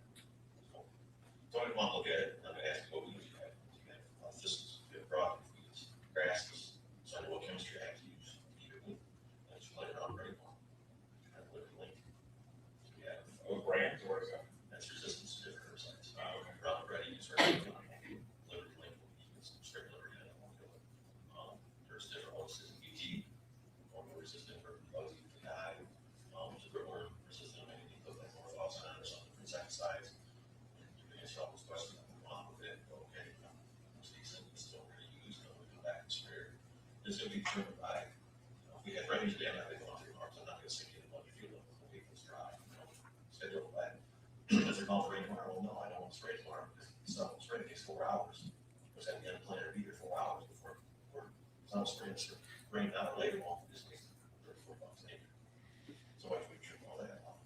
And you gotta make sure the wind can't blow in your, in subdivision, I don't want the stuff blowing over on the neighbors, going grass, and kids out there, tripping in and out, drifting out, you know, so I mean, as far as we schedule, I'm gonna be there Monday to Friday at 9 o'clock. So it's gonna be when the weather is right. Have faith in me that. Within a window of the appropriate time for that plan, essentially, right? Okay. You know, you look at it, you know, you have 5 days, you're gonna be there within that 5-day period, but it's never, I'm gonna be here this morning or that morning. Right, okay, be there when, I mean, there's mornings when it's real calm out and there's no wind, great, let's go spray. And there's days that it doesn't stop blowing, you can spray off, you have competition on spraying still. And is what you just described as far as your scheduling things, is that Dale or the kind of the generic farmer? Say, is it kind of everyone operate that way, or is that just Everyone should. I mean, as far as scheduling, is that? Well, if you go to the rural learning schedule, we're gonna be at your farm on Monday, the whole time, they're gonna be there Monday, Tuesday. What they're gonna do for the longer, for their fifteen tanks, cost them $10 an acre. Or they're gonna tweak, there's different kinds of things you can do. We put on 4 gallons, so we put on more volumes, so we won't blow it. Or we put on the last week on more acres, because you got 100 acres, we can only carry 80 acres in tanks, where we can cut back to put 50 gallons, on, put 10, so we did it one job, so we put less product on, so my actually poor control. So that, there's a lot of things you can change, so they can make a schedule. They got young guys that don't have experience, they're just gonna fuck around. Okay. So they don't care if they get fined for that game goes on straight with it, because they find the operator not coming. So you should like, Oh, okay. so for there. Okay. So, I mean, the company likes fine, I don't know, but it goes on, you got to make a determination. That's like our job. You get it, your son's, they sell yourself, your son. Okay, that was a little bit different. That's like at home, I try to get up early, because that's when the wind is blowing, so I mean, today he left, for example, that was a calm day, they will scramble, I'm not gonna get out there, because I had a full day, and I had to go. And I knew the wind was gonna pick up, so I just know, I gotta go. You know, simply. Okay. And as far as chemicals go, for you owning and selling chemicals, is there a state license for that? Can you tell me about that? Okay. Is that covered by Laura or somebody else? I think Florida, yeah. Okay. And what sort of chemicals do you have on hand on the farm? No, I can tell you for sure about it, usually around the back. Normal herbicides. Okay. Anything else? I don't know, it's not the farm. Oh, somebody just okay, let's stop. You're gonna have Roundup, Okay. you're gonna have atrazine or metallic, which is a chemical you put down, it stays there for 30 days. You're gonna have some kind of insecticide, kill bugs. You're gonna have some surfactants to make it stick with plants a little bit. Ammonium sulfate, which is dry, it softens the water, makes it super, so it's work better. Okay. As far as, you're not gonna have a lot of stuff sitting there, I mean, this is the time of year that we take orders, so we get a lot of stuff in the spring, so you have it there, but like now, there's plenty of food in the barn, because you don't carry them. Right, you want to buy it when you didn't, right? Right, okay. Okay. Do you have a question on that stuff? I don't know, really good. No, please. Okay. Tell us, what do you remember, and I'm referring to the weekend that, the weekend of April 24th, 25th, right? Oh, hallelujah. Tell us what you remember from Saturday. Saturday. Saturday, I think, is the day that you call me all upset, she goes, no, it's not. Title, the night before, I went by, which she was, so Friday night, it was, throughout east of the field, we all went title, and talk about what we're doing the next morning. So we're trying to finish the title for cartridges. Well, she was gonna take Angel into the game, she wanted to know how I was gonna go, this is the way, so, was there a title, and she came to the game. That's what she talked to her, no, that's confused, she talked to the rest of the day. I think that day, Saturday. That's the day. Back and set. Brought the truck back on. And it goes. Spring, actually, I realized it was. I went over to the chicken can. That's not even.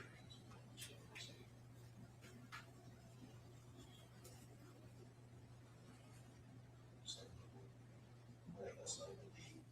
She was talking about what she got like, no. That's what I asked her, what she wanted to do, she just wanted to stay with the last kids, or what she wanted to do, that's what she started Y'all, can you hear this man? Because I literally have my computer volume all the way up for my earbuds. I have boosted this thing as much as I can. And Mr. Mumbles here cannot seem to speak. And it's like the bigger the lie. I don't know if you all have noticed this. I even sped it up to 1.25 thinking, well, maybe if I speed it up, sometimes you can hear the words come out a little faster and it's easier to understand. When he is saying something that is complete lies, he gets very, very, very quiet when he says it so that you can barely. I don't know if you all have noticed that. I have noticed that in all of the stupid videos that we've watched. This is ridiculous.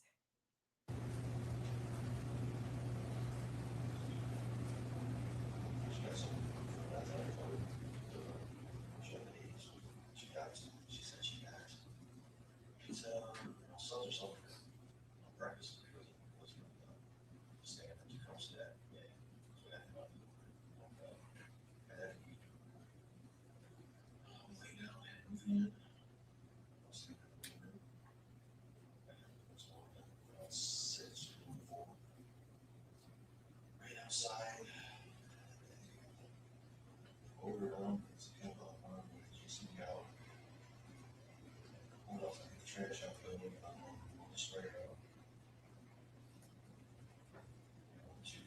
Spray the weed, spray the weed of Leroy's first. Go back, the head of his out. Loaded up the herbicide for.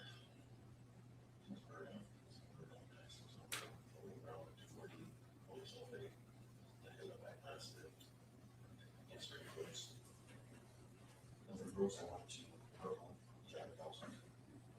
that's what Stephanie's fault. That was the good one. Stephanie's fault. That was why Stephanie was calling instead of Raquel. She said it's not about the one. So I was Stephanie. Should I call Raquel? You called it 3 or 4 times before she answered. She said, I could find out. Well, she's at her couch. I just left her. No. She says, no, she's not here. I went straight into the home. I have not come back. So that's why I straight to straight go back here home. I told the officer, that's the way I went in the house. I went in the house. He was there, she was in the house. I walked in the bedroom. That's when I was doing bags. The bags of my bathroom. This is another bag ago. She said, next here. She's not there. I make sure she didn't pick them up. She said, oh, cars. This is what I was here. I said, it's not good. No. Never got one in the bathroom. She agreed with me. She said, well, mom's here first now. Walked down her mouth. I don't know what yours first. She got worked out her down. She took her x-ray. She didn't take her else x-ray. So then, thinking about pull out from the office. Hindsight now, looking back, this is weirder than weird to me. He's been gone an hour, so 2 hours. And the kids are here all in pain, and she's left countless times. This is weird. And then Zach's in the office going through the security cameras, trying to figure out where's mom at. He wasn't going through the security cameras. He's being shut off the cameras because he thinks mom over here on no tracks. I'm sorry, take it off on anything. Okay, I did hear that part. He is questioning why Zach was going over the security cameras that Sunday morning, and he said she would just turn the cameras off so no one could see what she was doing or that she left. That's weird. That's pretty telling. Actual information, but specifically Saturday, can you describe the source of Dee's anger? What caused her to get sent that? Can you talk to us about that? I guess she got into it with Terry on her driver's week over something. His girlfriend, his wife, or his ex-wife, didn't know. They said we argued and quit. And then she got into an argument with Todd that day over dispatching or Terry or unless they were arguing. He just said he called her out, said, I know what you're not doing. She was taking this money.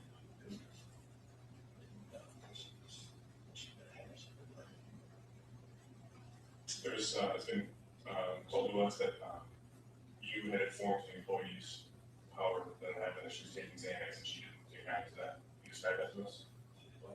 So we were told that you had informed whether it's Todd or Terry, both of them, that he was taking Xanax, and that was a source, a portion of her being upset that day. The way she Oh, said to us was, and I'm paraphrasing, Dale went back and told the employees she's taking Xanax, and I believe her, that she wanted people to know, essentially.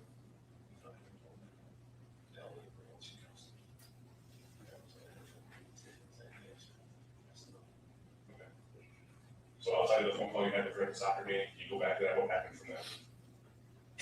I talked to her about she tried to call her several times, but she was the phone. I just finished, so. I don't know if it would pile it, I don't know if I was the spray or spray more. I know I had to take half out to, I was going to pile it, there's pretty good. I asked Todd if I could, he said, yeah, you got it, we did, stay pushed. I called her out. She was today, What was your instinct then? Do you think you were just going to resolve itself, or what did you think at the time? Is this that kind of comment? I figured, you know, I'm gonna have to go out and talk to Terry one day, it was awful. Okay. You know, I'm gonna go to the house tonight, I'm thinking this, I'm gonna go to the house tonight, I'm gonna get my ass to for something that I didn't, I love going down, I'm gonna get you out, because I didn't stick up for her with the Terry argument. So I know that it was just bad already, even though she's 100% wrong, so I'm just like, like, you know, she argued with Todd, and you know, the last thing I did was that Todd quit too, because it was really screwed. So I was like, yeah, she already screamed out at me tomorrow, I had to go. Terry, you can go back to work, same time, so all these were on that Saturday, so Monday. And I thought we would go back. So I figured out, you know, we should know for a couple days, just back. And at that time, you can be on Saturday with how obsessed she was over this argument with her employees, essentially, commentary. What do you think her mindset was like? I don't know anymore, it was just thinking, Some would say you should be in the past, where that you were concerned she was using her pills, and that she may be depressed. Right? Is that accurate? yeah, I think she's depressed, I think she was, mostly was upset, depressed, because she didn't know what she was doing, because, you know, her best friend had quit, that's why they quit, so I was like, the drug you know, she didn't go. That's why she's saying, you're not gonna come. I was thinking that, you know, put on the shit. So, I formed a perhaps it would, because they were going to they're going. Because it was a busy time of year in general. This is time of year. Yeah, it was like, my calendar pretty much every year I start planning more things. Barring weather or whatever. That's the day I start. This is the day you start. Okay. And she come home on Saturday, and what happens then? I come home on Saturday. This is just the house. And I call my son, he's supposed to make fertilizer. So I go in the house to see, and she said, she's questioning me about, I asked her what's going on with me. She says, hey, it's going to the house. And I'm like, why is that? Why is she doing it? I think he calls home. Okay, I gotta go tell him to do chores. Check the gas. No, he's going to do it. Okay. So I order from the times. Check the gas. I'll tell him to say, oh, it's not okay. I just go there. Go back to the house and see like that Amy before she was from. Yeah, Amy was there when I left when I came back. But Amy was there. She didn't say no, she's finished with the house. So I talked to Dee, and she's all set.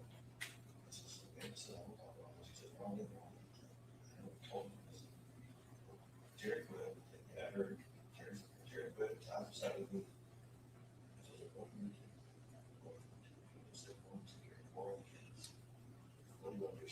First she tries to scream, so I think, oh, that's tried to sit down, talking to her, and then she got this, she goes, you're doing this kind of shit. I just trying not to say worse. And, you know, this is all talking about, she's talking, she's so mad about Terry, she's going to tell me about Terry's girlfriend did this or did that.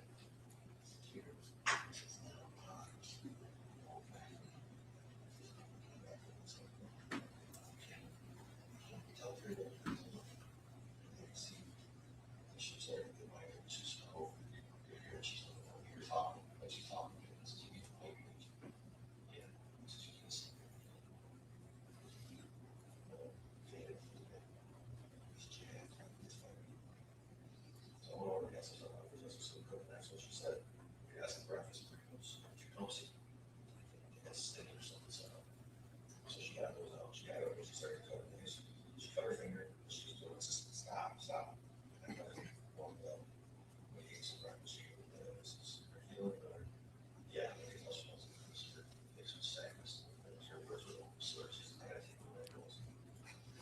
That's new. The face is sagging, this migraine. He never, ever, ever said anything like that in the days after when they questioned him. That part is new. I know it's really hard to hear, guys. I don't know if it's the court or if it's this particular feed or if it's Dale just being a doof, but it's rough.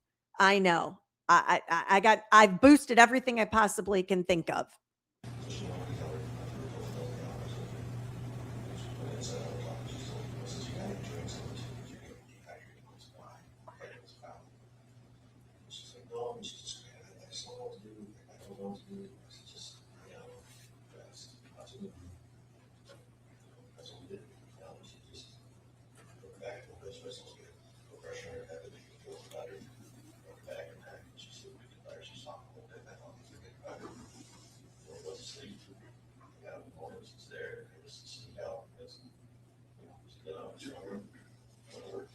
You had previously described this as one of the worst arguments you had. Can you explain that to us?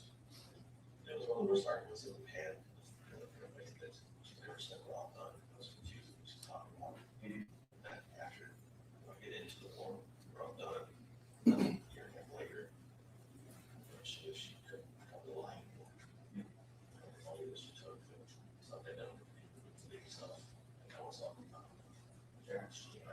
You had previously stated that you gave her some medicine. I never did it. Okay, any idea why you might have said that then? He just said he didn't give her medicine. Okay. Well, wait, make a mistake about a different day or something? Maybe I won't take that stuff forward. Okay, that specific day or another time? Okay. So I want to be clear, you did not physically give her any medicine, the medicine she obtained herself from wherever. Okay. And you She would have saw- taken the medicine saw her herself. take that medicine? Okay. You're referring to the counter with the wood over kind of the dining room table? The bar is off. It looks like a wine right now. That, okay, no, that's like, you guys stood together on the phone over there, okay. That cover right there is what you got. Talking about where the medicine was kept. We saw that in the other body cam. Okay.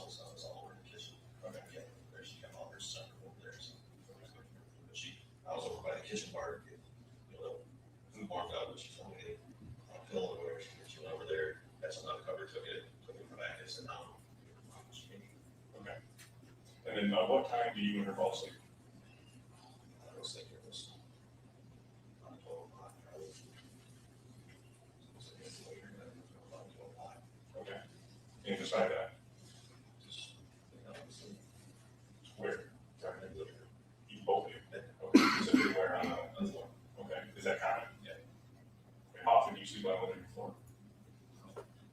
Okay. Oh, really? Okay. Why is that? Okay. And you Talking slept about there where all he night? sleeps. Okay. And then what time did you wake up? And what's a normal morning for you? When you, as in great details you talk, when you wake up? I get up, I get my clothes in, use brush my teeth, grab my watch, my phone, get dressed, take my blood pressure, put my pill, good morning, and then I head out. Okay. Now that is in general, or that's what happened that Sunday morning? That should know that. Okay. And how long does that process take you? All that morning, I think I had to go downstairs because they, that's right, the transplants, we did it all, received the transplants downstairs. What's a transplant? Sorry. We started festival. Ah, yeah. Trays, it's trays downstairs, I think the day before. Talking about the farming again. I went down that morning, I had water. So we ran downstairs with water, the transplants, I went downstairs twice. Team water, got water, the transplants, all that kind of stuff. I went. Okay. So I was starting really slow. So you wake up, you're on the floor, and what's the first thing you do? Walked over to my, Okay. so I'll get up, I'll go over, get a glass of water, try to do everything every morning. First thing I do is take my blood pressure, but I forget. Get out, take a bill, go to the garage, take a few rooms off the floor, so I took up, I didn't work the floor, and then came out the garage, get my uniforms out. This is new too. Back out. This is new too, guys. He's now stating that he sleeps on the floor. And so he woke up that morning on the floor. I don't know if y'all can hear that or not. I'm trying to catch as much as I can and tell you. But this is new. That was not part of the story 18 months ago or whatever it was. Watch, just learn every day. Okay. And, I know it's making myself notes away the day. I might figure out that day, sure, I know where I was supposed to go spray, and what I need to do, so I didn't forget anything. I have to separate that corner, so it's not. Back with, go back door, got to go over to the gator. Usually I make a circle around the back of the farm, do it as I go out, and I'll get the grass, trying to do it grass, get it all back. Different stuff. It's dry, and it was some additives in it. Something up there, spray started in the back, chasing me out of the barn. I have to move the lunch over back in the house, grab it out, walk in, give it with me. He's talking about where he walked and what he did that morning after he woke up off of the floor. No, you showered in the evening and everything? Okay, so, I want to make sure that you wake up, get a blood pressure pill, grab it close to the bed of vessel water, grab it close to the garage, come into the bedroom, maybe the bathroom, brush your teeth, and get dressed. Okay, get dressed and we're just in the house, please, girl. And then you grab your phone, your watch, and then do you eat breakfast in the morning or are you ready to leave? Okay, so specifically on that Sunday morning, what happens when that you're dressed, you take your blood pressure pill, you grab your phone, your watch, what do you next?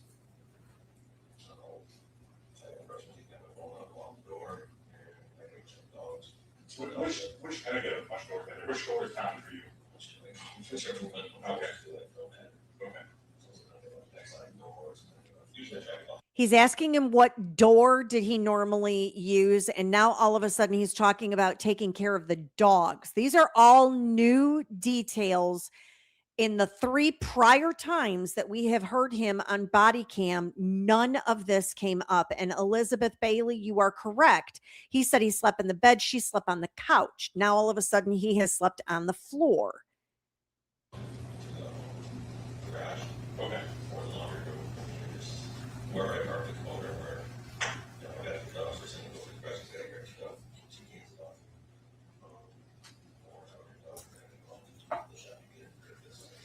Okay, and I apologize, so you leave out through whatever door, what do you do? Right now, left dogs out, then I'll get the motor, I have to head over, get see if there's any dew on it. Well, start the sprayer out, we'll check all this stuff on it. Starting the sprayer up. Take my fucking list, I don't print list, I'm working spray, see what comes through. Okay.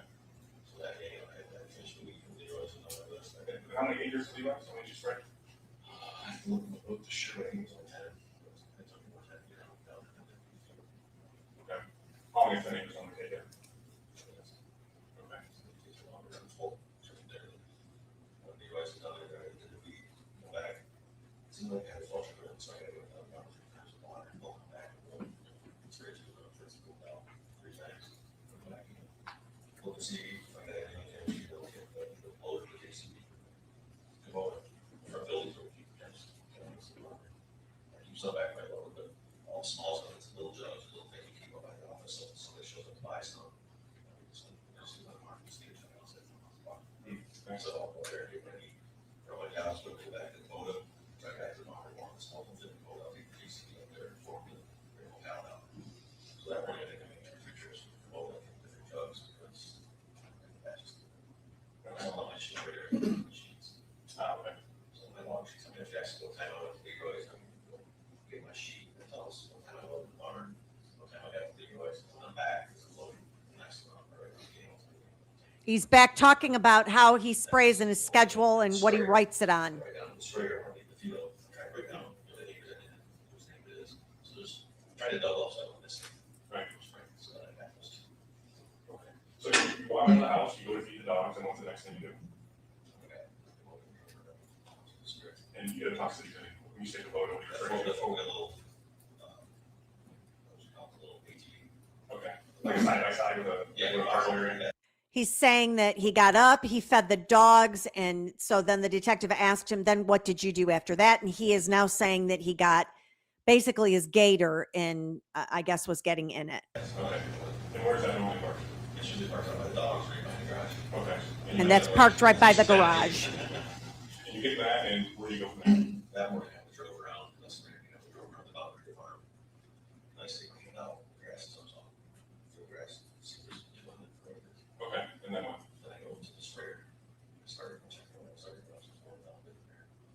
Then he went to the sprayer. Okay, and what happened from there?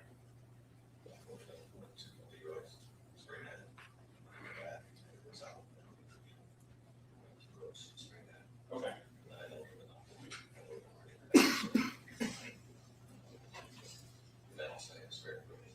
Okay. And, can you describe to us what you do with the JCB network? I would have pulled up, that was, over the wire, pulled up my house. Oh, I think it was just a trash that I'm going to put the forks in, pull it back. There's a pallet that I had to move, so. He's saying he put the JCB brought it up to the house because it was trash day and that he needed to load some pallets also. And so he could move those. Near as I can tell is what is happening here. This is awful.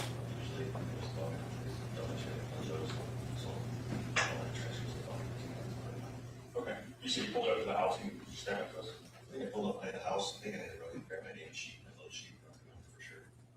I took the loader around, the fresh sprayer started, I know I had JCB the loader around by the house. And I run in, I had to grab something out of the house, I go back out, got the loader, back out, put the forks on it. And what did you see in the house when you could run back in there? Okay, so sleep. And at this point, it seems like some question, was anyone else on the property in the house? Okay. And It's still about 6:30. that was my next question, how long had it been? Okay. About 6:30 now. Got time to turn on moving and start to spray it up. You know, it's running. And while we're able to load it out there, paddle the forks. Okay. Good. He's saying 6:39 is near as I can tell. 6:39 is when he was finishing spraying his seed the first time. This is going to help me to get a farm box. When you say you leave the house, you go and just show me, I think show me where the box is. Okay, and then you jump in the Kubota. Okay. He's now showing on the map where he was and where the things were, where he traveled on the property. Okay. Okay. Is that common for the farmers to check the grass this morning? And that's part of what you do, so you just gotta do. Okay. Okay. And then where was the sprayer part? Is that where? Okay. And you started in the day while you're loading everything else up. You said those up air. That's so like air and spray. Which started. Okay. And where was the JCB part? Okay. And you said you pulled out of the house. Can you show me? Pull out here. Pull around this way.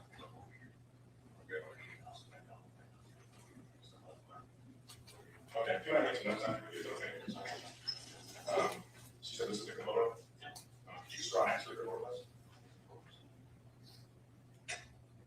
You got a better anywhere?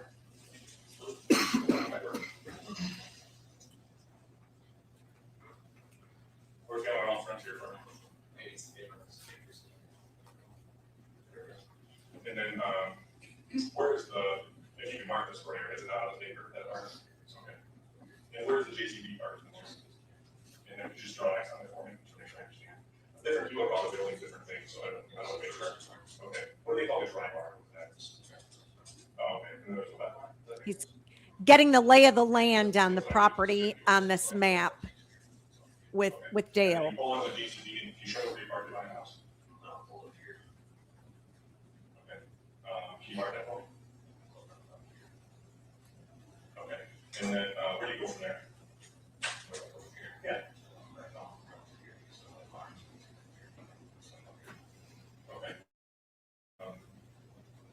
And then what happens after that? You try the JCB over there, you hear the JCB, and then what happens? Okay. And when you, how many minutes do you think from when you were in the house to when you got over here and left in the sprayer, how many minutes if you have to guess that Sunday morning? Before I left the sprayer. Correct. Go ahead.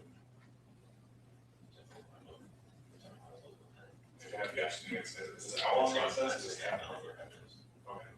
And I'm trying to remember if I had to rinse before I loaded the weed spray out or if I rinsed.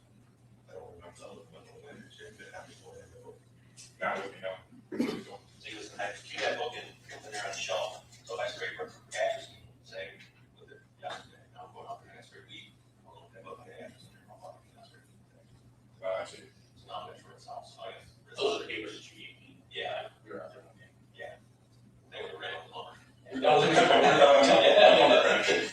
his nickname is now? Or- Oh, my word. Oh, really?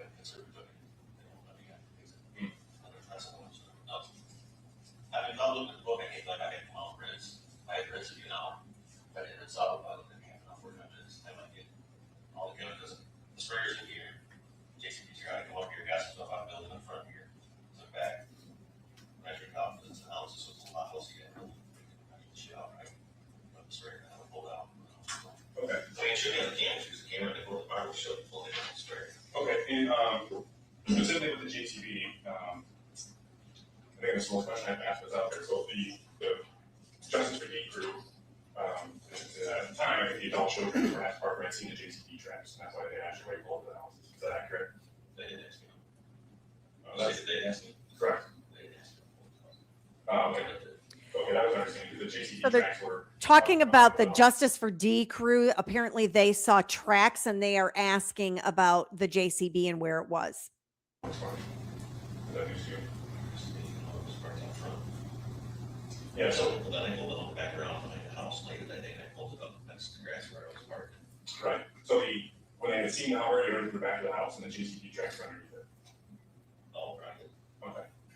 And that's from when you pulled up the house? Yeah. Okay. And the JCB, I pulled up there, the home was out front, I never leave anything out front. I was gonna mess with the keys there.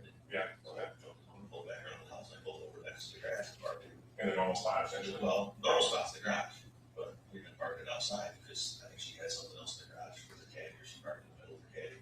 So I just pulled it over next to the grass, and I was waiting because the rest of the area there is where the rest of the parking. No, I park my pick upstairs, here, where it pulls in, that's where the park. Okay, so you got the JCB, pull back into the house, because you forgot your sheet or something, you get back in and you go back to the bar and move the sprayer. And when you're in the house, she's sleeping. Right, okay. So how did the Hummer get from behind the house to the office? In that one, Yeah, it was there when he back, it was for him, it was nothing. okay, where was it when you left? I thought it was on my house. I think it was, I don't remember, Okay, Seeing the number, I mean, it's a lot, I don't remember. But I do remember driving from front of the office, parking back on the house, never leave anything else for me. okay. So it was behind the house you left? I don't remember, Okay, Well, I guess easier when you left to go to Brooks or wherever. I wasn't parked in front of it. I don't remember seeing it out there, I don't. okay. Hmm. I can't tell you what numbers that. It's just not something that. Okay, so then you, in the sprayer, you go into the Royce, and you spray, you said, how many acres at a time? It was 10 acres. Okay. Okay, and you come back, and then what happens?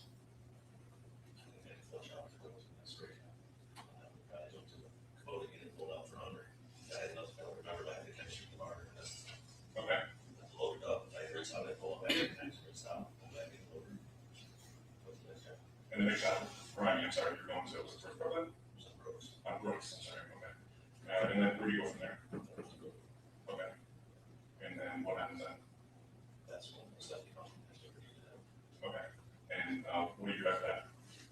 I had back in the house, it was right. Okay, and who's there when you get home? It was there. Kids meeting, I'm sorry. Zach, you know. Zach, you know, Justin. Okay, and you said they're in the office, and what are they doing? They're going to the computers. Okay, And I was don't know that they had to go into it. Yeah. And when you access the cameras, what were you looking for? I could access the cameras. I had to go into it. Yeah, when you did access the cameras, what were you looking for? I know it's a silly question, but I was looking to see what was going on at home. I didn't look at anything other than Zach was there because they had to run that. okay, well, there's actually no doubt you access the cameras that morning. I'm just asking what you're looking for. It's silly. We're trying to move the sheriff's department, so we think you can explain everything as silly as it sounds, you know? They were looking to see if what cars were buying, what you know. Okay, and that's what you did, you access them? I didn't access it. Zach already had my screen. They don't be constantly on each other. I didn't look. Just listen, there's absolutely no doubt you access the cameras. If you were just looking for your wife, then just say you're just looking for your wife, that I was explains it. looking for my wife, but I didn't access the security cameras. You had access to them on your phone, correct? Yes, it will work. It would not work. Okay, so when you tried to access the cameras, what were you doing? I was looking to see who's in the office, if he was on the cameras. Okay, so you're just looking for Dee, That's all I'm trying to get. Yeah, you'll see where she's at, but I already figured she's at Zach's house. Okay. And that's specifically from your phone, that's what you're attempting to do, right? Okay. And is that, I think it's called milestone? Milestone? Is that actually to get a problem with? I'm not familiar with it. Yeah, so Okay. What are you supposed to be looking from the app? we're supposed to be able to see the cameras and see what's going on the cameras. Okay. And how often would you try to use it? I'm trying to look at it, I'm not off. I'll look every day, and watch a week or something. And what percentage of the time do you think it works? 5-10%. Too good of a track No, record. I mean, if you're in the office, and you wanna look at the camera system, when you're in the office, it'll work. If you're in the house, it'll work. If you're working, it'll work. Okay. Because you got internet access, and you have to go with your phone, you shouldn't have to, and it don't work. And do you have any other issues with the phone, or is it through with that app, do you think? It's the application itself? I don't know which one's, what's that, this one, lots of them work. But by and large, it's this application that gives you issues. Okay. Do you pretty much hear your phone with you at all times? Most of the time. Okay. So is it that Sunday you had your phone with you all day? I'm pretty sure it was, Okay. the only time you know is if you drop it somewhere, you're back there trying to find it. Yeah, give me both. And that Sunday, do you remember about what time Stephanie called you and asked where he was? I was thinking it was around 9 o'clock, 9:30. Okay. And until that point, as far as you knew, she was at home, right? Okay. I think I texted her, telling her else right, so that she. Okay. But until then, things are normal. You don't know what you're doing, right? Essentially. Okay. And then, what were you doing? Okay. Why did you access the Cadillac that morning? What did you want the Cadillac for in the garage?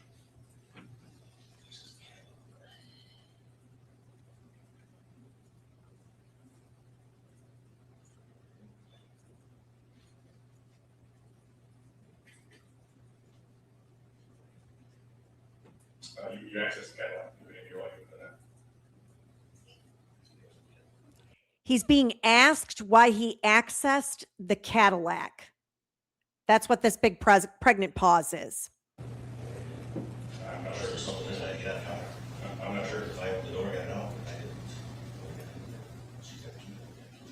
I'm not saying you drove it. I'm just saying you access it for some reason. Don't call it. Access it, I got it. I I like looking at my app on my phone. I'm not certain you did physically with the vehicle, but you had access to the car. Well, I probably looked at my phone to see where's that. Okay. That'll be accessing. Okay. I'm not familiar with what you can do with that. And then I'm sorry, I mean, I see that for on my phone, it tells me where's that. Okay. And tell us about that. Yeah, tell us about that. I'm not familiar with that. Just, you know, I'm sorry, if I start app on my phone, it starts to cover, lock it. You're on the phone. He's Okay. talking about the OnStar capability to locate the vehicle. Okay. And for what purpose were you doing that morning? Mom's not there. See the car's there. Okay. So you would have accessed that app and it tells you where the car is, and that's why you would have been able to see where she was. Yeah, see the car's on the social media. Okay. And what about when you tried to locate your iPhone? What purpose was that? See what she's at. Same thing. Everybody's trying to find her on my phone. Okay. Okay. And it described to us that we think more comfortable with the interview. She didn't like you knowing where she was. Did she know you had access to those things at the time? So, Was that ever a point of contention in recent time? You know, overall, there had disagreements about that. What about leading up to this incident? was I right? She knew where I was at, but she could access my phone. Okay. Oh, I don't think Dee knew that he had the app on his phone. Okay. Do you have any questions about Sunday? No. Okay.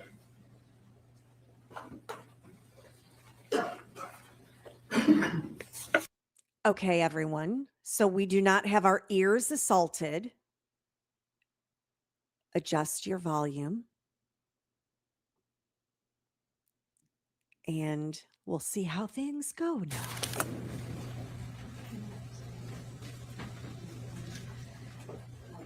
Oh, that was tedious.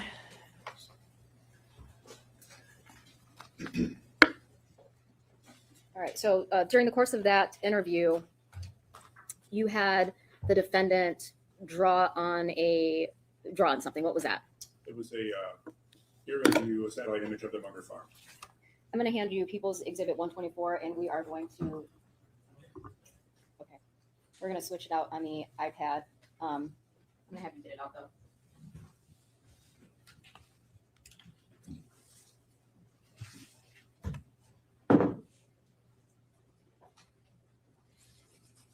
I'm going to zippity doo us while he's opening this. The point of that exercise. The intention of reviewing this with Mr. Warner was to have him specifically mark where he parked the front end loader on 425, the morning of 425. Okay. If I recall correctly, you had him draw 4 different X's on this map. Do you recall what the other X's were for? Yes, there's one X in the very top right-hand corner that was to get the pen to work. There is one X directly north of the house where he indicated that he parked the front end loader. The other 2 X's. Hold on, I have you stop. So you said directly north of the house. There it So is. in the image, you can see a white car Yes. north of the house. There is an X to the right of that. Okay. That is where he indicated that he parked the front end loader. Okay. And do you recall what the other 2 X's are? The other 2 X's are, I asked him miscellaneous questions about where he picked up the side-by-side from and where the front end loader was initially parked. Okay. And why are you asking these questions? The other 2 questions, honestly, were more of a decoy. The only thing I really wanted to know was where he parked that front end loader that morning. Exactly. And so at this point in time, had you reviewed some of the stuff, but not all of the discovery in the case or the evidence that had been gathered so far? I had reviewed probably in the high 90% of everything, if not everything in its entirety. Okay. So why do you care where the JCB was parked that morning? It was observed, there were tire tracks observed from the front end loader. And when asked about it, Mr. Warner later explained that he returned to the house in the front end loader. Where this X is marked and where those tracks were is also where the Hummer is typically parked and where it was parked For that weeks. day. His statements were that Dee must have moved the Hummer to the office, but he states when he returns to the house in the front end loader and parks in this spot that she's inside sleeping. So then it begs the question of, How does that happen? these 2 objects cannot be in the same place at the same time, which means the Hummer must have already been moved when he pulled up to the house. Okay. Correct. And you asked about a number, 3 other items. So first you asked about the, I believe the milestone. Yes. What was that? Milestone is the application used to access the surveillance cameras on the Munger property. Okay. And Find My iPhone, what's that? Find My iPhone is an application. If you're granted permission between different Apple products, you can look at their geographic location on a map. And the My Cadillac app, what's that? That is another application offered by General Motors and or OnStar in which you can do a variety of things, including looking up the geographic location of a vehicle. Why are you asking these questions? All of those applications were accessed by Mr. Warner that morning, and they were all done prior to when he states that she realizes she's missing. Prior to when he realizes she's missing? He's very consistent in that the first time he knows that she's missing is when he receives a phone call at approximately 10:30. However, he accessed all of these applications, in his words, to find her well before he knows that she's missing. Oh, good point. So after you do this interview, you kind of continue this investigation for a couple years, correct? Yes, ma'am. All right. And again, we're going to get into the rest of the details of that investigation at a later point in time. I want to focus right now on August 16th of 2024. What happened on that day? On August 16th of 24, I executed a search warrant to look for anhydrous ammonia tanks at a property on Paragon Road. Okay. Were there 2 properties that were searched for anhydrous tanks? Yes, there was also a property searched on Carson, just north of Munger, kitty corner from the Munger property. Okay. I'm going to show you a handful of exhibits, sir. First, exhibit 90. Do you recognize that? Yes, Okay. Where's that location? that is at the barn I searched on Paragon Road. Okay. And was this photograph taken August 16th, 24? Yes, Exhibit 91. What's this? this is at the same location. This photo was also taken on that date. Okay. 92. The same thing, ma'am, on Paragon Road, also taken on that date. Okay. 93. This is outside of that barn, the same location, also taken on that date. Exhibit 94. The same, ma'am. Exhibit 95. The same. Same date and location. Yes, ma'am. Okay. Exhibit 96. Same date and location now. Okay. Exhibit 97. Lots of Same tanks. date and location, just outside of the barn. Exhibit 98. Same date and location inside of that barn. Exhibit 99. Same date and location on the outside of the barn. Exhibit 100. Okay, what's this? This is inside of a separate portion of the barn, taken on that same date at that same location on Paragon Road. Did you make observations on this tank? Yes, initially it stood out because all of the other tanks were outside and or in the open portion of the barns by one another. However, this tank was by itself in this area. Okay. Did you make any other observations? Yes, on the in this image, what would be the back or the left-hand side of the tank, there was a non-factory weld visible from the outside. Okay. Exhibit 105. I'm going to have you look at that. Is that one of the welds you were just discussing? Yes, this is that back end of the tank. Obviously, this is the top of the picture is the top end of the tank. All right. Exhibit 73. Is this another portion of the weld that you observed? Yes, so Yikes. this would be the bottom of the tank, and or if you're going from top to bottom, a continuation going downward from the previous photo. Okay. I'm going to show you exhibit 101. What's this? This was a handwritten note that was wire tied to the valve on top of the tank. When you say the tank, are you referring to tank 34 that was in exhibit 100 that you just detailed? The previous photos, yes, ma'am. Okay. And I'm going to hand you exhibit 102. You still have the scissors? Yes, ma'am. I don't know that we need to open until the jury wants to speak. This image. Okay. Is there a writing on both sides of that tag? Yes. Okay. Exhibit 103. What's this? This is the same tag as the previous image, just depicting the writing on the other side of it. All right. Exhibit 104. This is just an overview of that portion of the tank. You can see that tag on the right-hand side. Okay. And again, all of these photographs were taken on August 16th, 2024. Yes. Okay. After you made those observations, what did you do with that tank?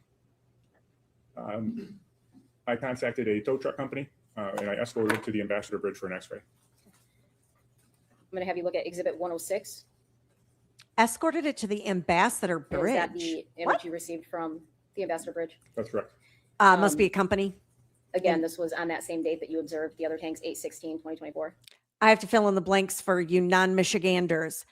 The Ambassador Bridge is the bridge from downtown Detroit to Windsor, Canada. You can go over the Ambassador Bridge. So, but in this case, I'm guessing the Ambassador Bridge is some sort of electronics company or company that can do X-raying. Yes, ma'am. All right. Based on this x-ray, what did you do next? I escorted the tank to the Michigan State Police Crime Lab in Northville for some preliminary evidence collection. From there, it was escorted to the Monroe Post. For That's secure pretty storage obvious until we that's a could make body. arrangements to open it the next day. Did you in fact open it the next day? Yes, ma'am. I'm going to have you look at exhibit 107. What's that? That is that same, actually, that is the opposite end of the tank that I observed the non-factory weld on. We cut basically a window into the tank so we could take some images and gather some, an idea of what was inside of it before we continue cutting it open. Okay. And this was on August 17th, 2024? Yes. All right. What did you observe when you placed that camera inside there? With a light that I'm holding, you can see inside of the tank that there was something wrapped inside of a blue tarp. I'm going to show you exhibit 108. Is that what you observed in there? Yes, ma'am. Once you made that observation, what did you do? Once we gathered some videos and photos of it, we then continued opening the tank, essentially almost like a cigar cut, removing that end that we made that pilot hole on. Okay. And then what? Once it was open, we were able to remove the object that was wrapped inside of the blue tarp. Okay.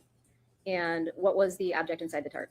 It was human remains. What did you do with the human remains? The remains were escorted to the medical examiner's office to have an autopsy performed. Do you know if there were any chemicals inside that tank? Yes. All right. Describe to me if you can estimate an amount of chemicals in there. Laying along the bottom of the tank, there may have been a half inch to an inch of what smelled like ammonia. What about the tank? What was done with the tank?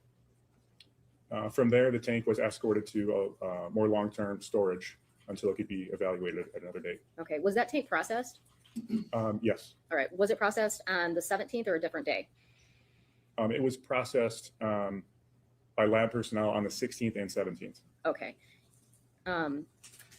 At this time, Your Honor, I would be tendering Detective Dreer to Ms. Charday with the understanding that I am calling him back to actually get into the details of the investigation at a later point. I'm sorry. Thank you. Detective Lieutenant Greer, my understanding is you are going to be coming back to the stand and testifying next week. Is that accurate? That's your understanding as well. Okay. I don't have a question. Yes, ma'am. Oh, yeah, sure. I should have a question mark at the end. Is it your understanding, having just heard Ms. Wise, that you are going to be testifying next week as well? Yes, ma'am. Okay, I'm going to save my questions for next week. I don't want to bifurcate them. Thank you, sir. I ask counsel to approach briefly. Then why did you have to get? Oh, I saw a little ticky go up to the judge. Y'all know this is like Christmas morning every single time this happens. I get so excited when there are juror questions. And thank you, USMC. My StreamYard is behind, but yes, you are probably correct that indeed the Border Patrol would have an X-ray machine, so that would be an easy place for them to take it. So, and keep smiling. I think she was probably in there for the better part of probably a little bit more than 3 years. Okay, so I've had a brief discussion with counsel at the bench. To my understanding that both sides are in agreement with holding off on any questions from the jurors until Detective Dreer has been back to finish his testimony. Is that accurate? That's correct, Your Honor. Darn it. All right, Ms. Detective Dreer, you can step down. If he's a good judge. You can take those. All right, so at this point, we will take a recess. I think there's some technology we need to set up in the courtroom for the next witness, so we will do that, and we'll bring the jury back in when we're ready to proceed.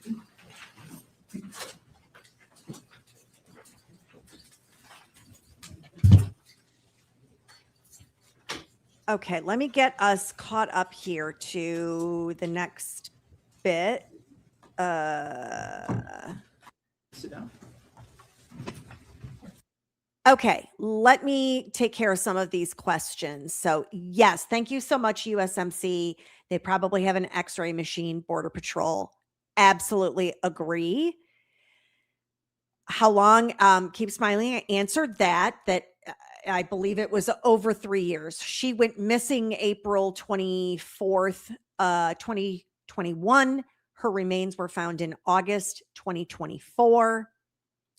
Super stupid question. Oh, Elizabeth Bailey. There are never stupid questions at the Chick D Coop at Ms. Demeanor's house. No.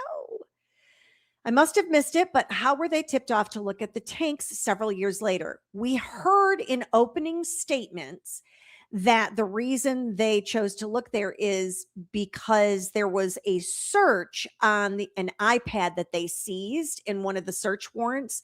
And one of the searches on the iPad was how to get rid of a 10,000-pound tank, something propane tank. And they were like, why would you be asking that? And so that kind of led them down this other path. And yes, 3 years. I believe she was in that anhydrous tank for 3 years. He moved that tank while they were searching on the property. You can see him move the tank with the JCB while they're doing drone video of the property. We'll get there. We'll get there. Good afternoon. Right. Can you please state your full name and spell it for the record? Yes, good afternoon. Patrick Cho, CHO. And what's your occupation? I'm a deputy medical examiner, And where are you a deputy medical examiner at? Oakland County, How long have you been doing that? 2007. You've been in the same place since 2007? I've been at Oakland County on and off since 2007. I thought he looked been familiar. A contract medical examiner for Jackson County since then, and most recently Lenawee and Hillsdale County after Dr. Bader Casson passed away. But I also do cases in Bay, Midland, Tuscola, Iosco, and Aranac counties. Okay. And you've been a medical examiner since 2007, though. Is that accurate? Correct. Okay. Approximately how many autopsies do you think you performed? Well over 6,000 at this point. Have any of those autopsies you performed been related to homicides? Yes.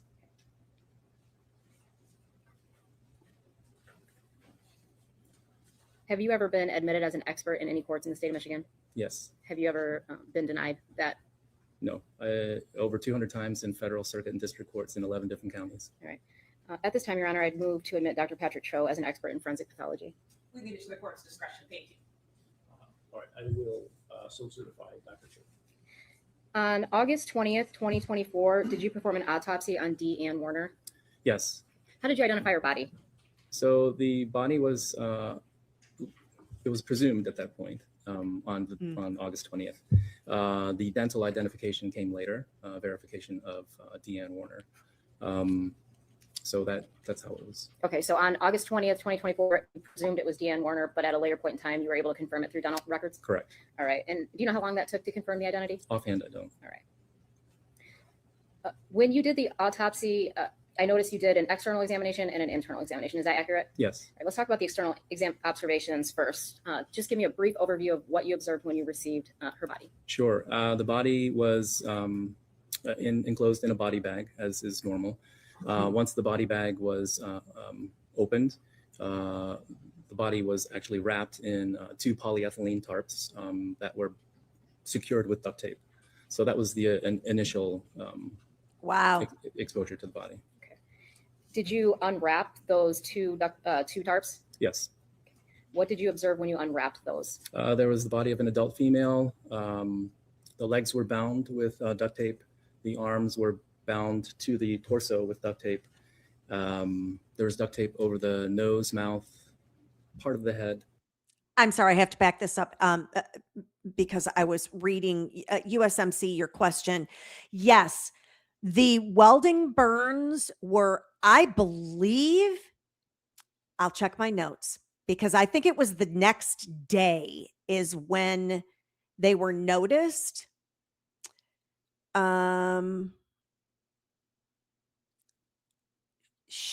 So the nanny watched the body cam on May 10th, but it was the body cam from the 25th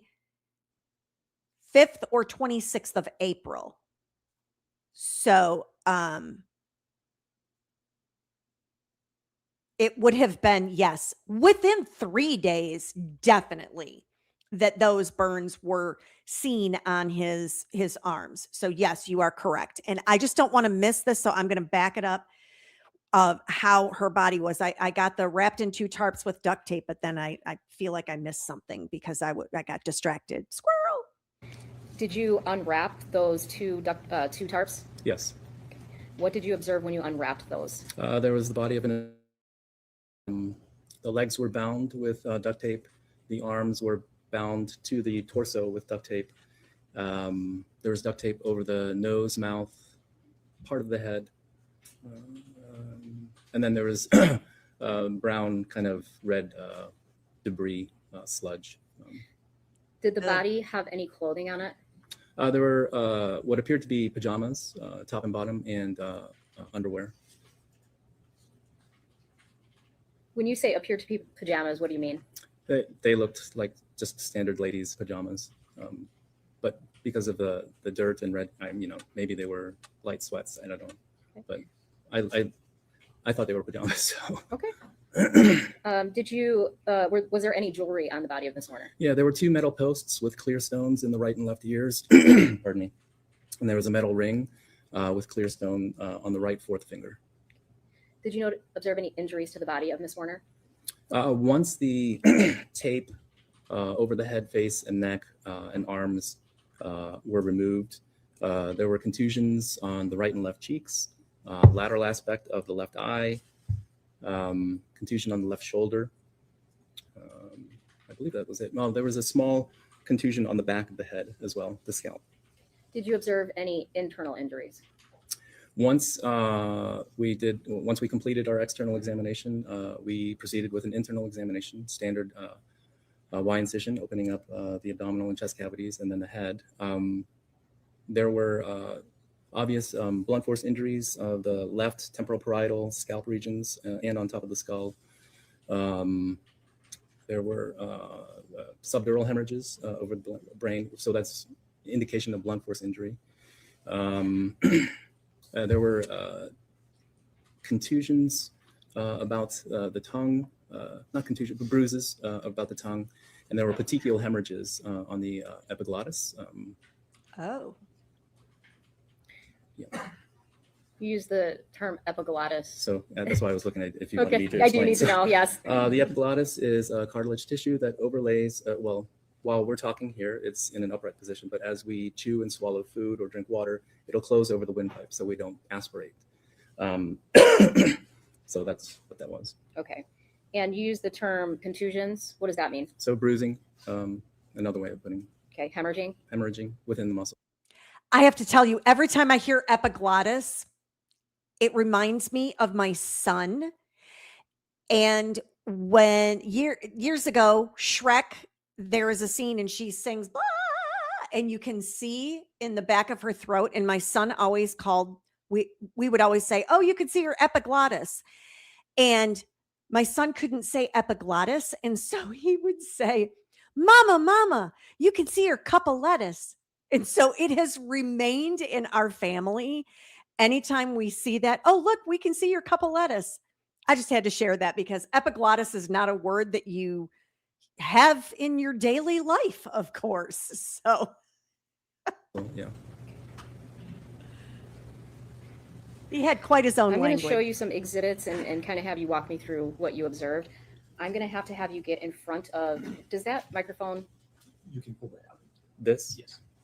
and it doesn't project your voice, it only records. So just make sure you speak into that, please. Okay. And then I'm going to have you stand in front of at least this screen over here. This one here. Yep, please. And then I'm going to pull up photographs, and when you need to point to something to identify it, just let me know, and I will put a laser on here. All right, I'm going to start with exhibit. I think so, USMC. Sorry, I'll speak up. What are we doing here, Show me folks? to move a little bit today, just so that, Yes. yeah, thank you. I'm going to first start with exhibit 127. Do you see that? Yes. Okay, what is that? That's the body within the tarp as we received it with the duct tape. Okay, before you removed it? Correct. All right. Exhibit 128. That's with the tarp being removed from the body and the duct tape around the body.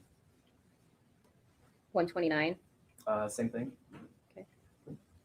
In this one, you can see the top half of her body as well. Yes. The head is here.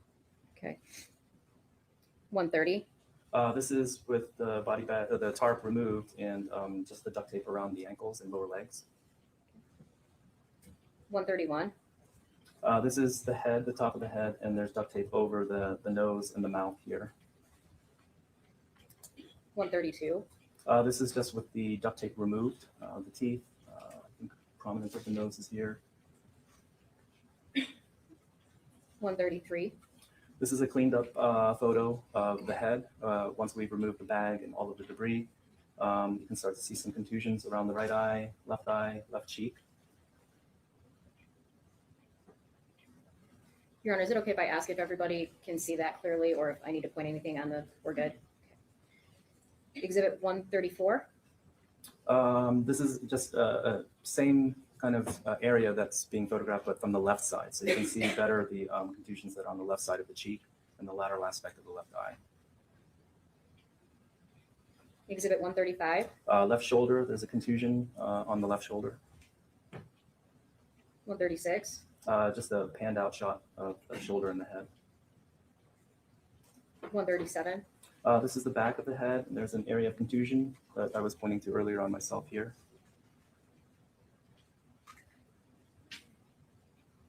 Did I miss it? He didn't say cause of death yet. Exhibit Did he? 142. This is an anterior, so front view of the head and neck with the head kind of pulled back. This area is a contusion and abrasion on the anterior part or front of the neck.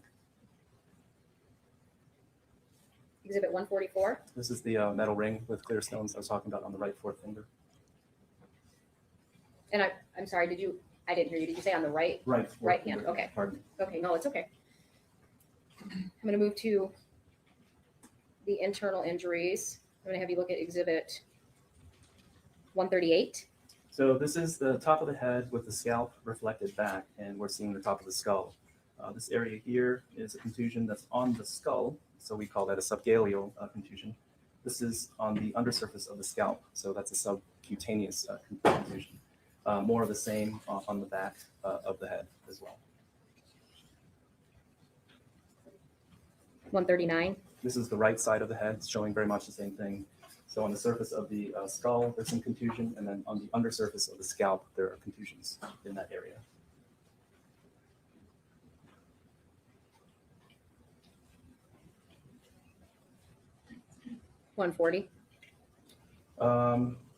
Just a close-up on the left side, really highlighting the hemorrhage that's on the surface of the skull, as well as on the undersurface of the scalp, all indicative of blunt force injury.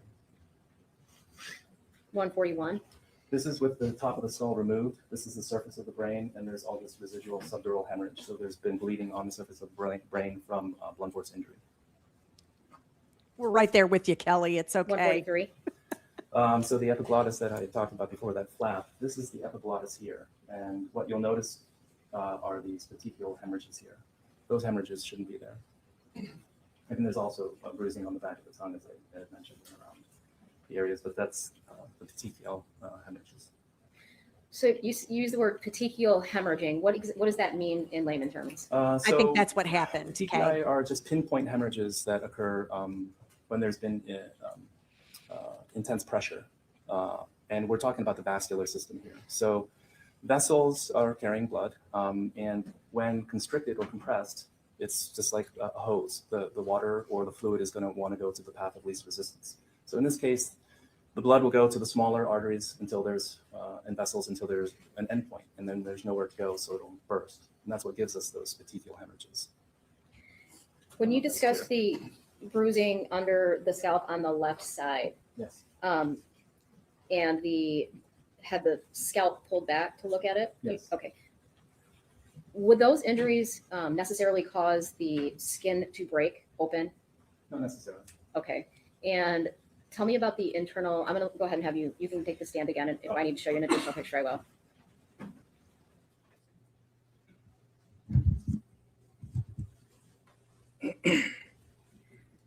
So the photograph of, it's Exhibit 141, where the brain bleed that you described. How does that happen? Like, right? How is there a blood on the brain is it in between the skull and where's that located? So our brains are covered by dura. It's fibrous tissue. And there are small bridging veins between the surface of the brain and the dura that go through the dura. So when there's blunt force injury to the head, strong enough to tear those bridging veins, that's what will give us that subdural hemorrhage. So it's a subdural, meaning sub, under the dura, but on top of the surface of the brain. I don't know if that was clear. I think so. Yeah. Very clear.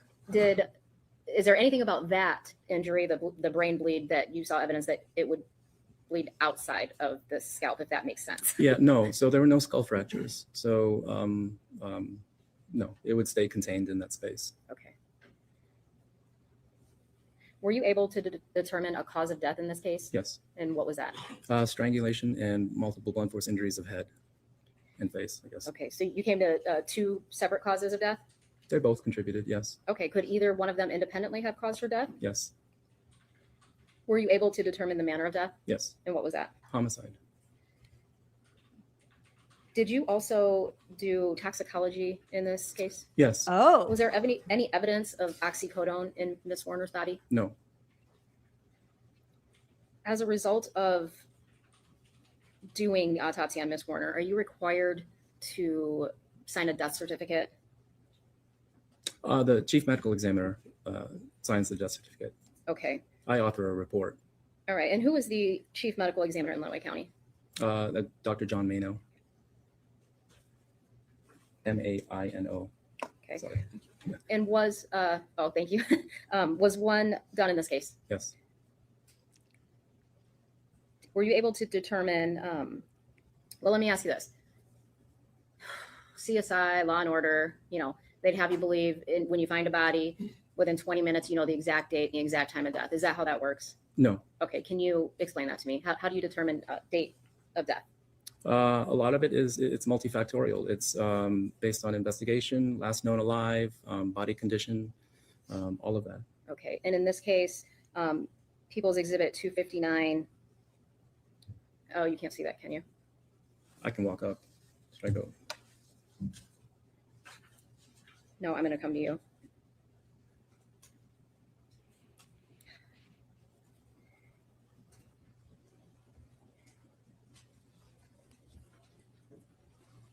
I'll tell you, Kay, in that particular situation, so oxygen is decomposition's friend. And so when her being sealed in that anhydrous tank, it would have limited a fair amount of the decomposition that would take place over the span of 3 years. However, in the Christopher Watts case with Bella and Cece, they were, my understanding, they had to drain the tank in order to retrieve their bodies. So you're talking about a very, very different environment.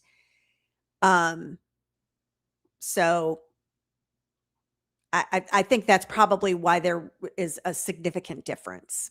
Mm-hmm. Oh, death certificate. Yes. Is it cause or the date of death on there? Date pronounced is Exactly. It's date up of here, you death. can't see. Oh, it's scrolled up. Yep. On or about April 25th, 2021. Yeah.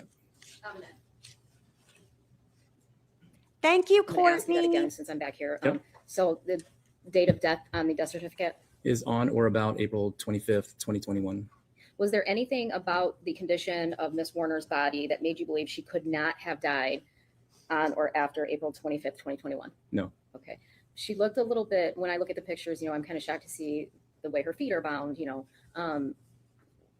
she looks somewhat fairly well preserved. Can you tell me why that's not a concern for you? No, I mean, it was a sealed tank. There was presumably little to no oxygen in it since it's an ammonia tank, anhydrous. So if it was water, H2O, there's your oxygen source that would speed up decomposition, but didn't seem to be any of that. So Almost like Okay, I and watched why true does it crime. matter, so the oxygen would speed up decomposition? yep, I mean, Yeah. ammonia will too, but obviously at a slower rate. Okay. The lack of oxygen, again, would lead you to not question her date of death as being April 25th, 2021 or later. No. I have nothing further. We're going to make our way back over. Okay. Thank you. Oh no. Oh no. Is it McSnarky Pants? What are we doing? What's happening? What is Mr. happening? Warner, and I have some questions. Oh, Good afternoon. Good afternoon. My name is Mary Chartier. I represent Mr. Warner, and I have some questions for you this afternoon. I want to pick up where you left off, where you were talking. Mary Chartier makes me want to shart.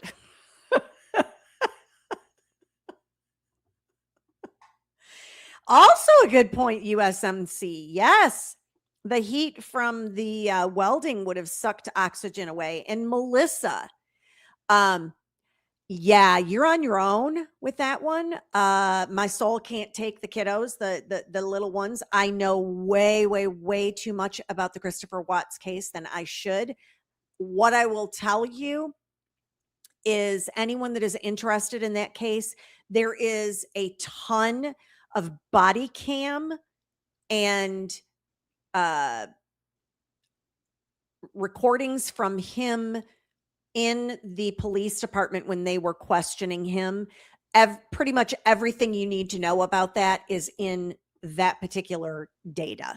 So I feel like Christopher Watts' case was one of the first ones that we got to see kind of the entire progression on camera from the time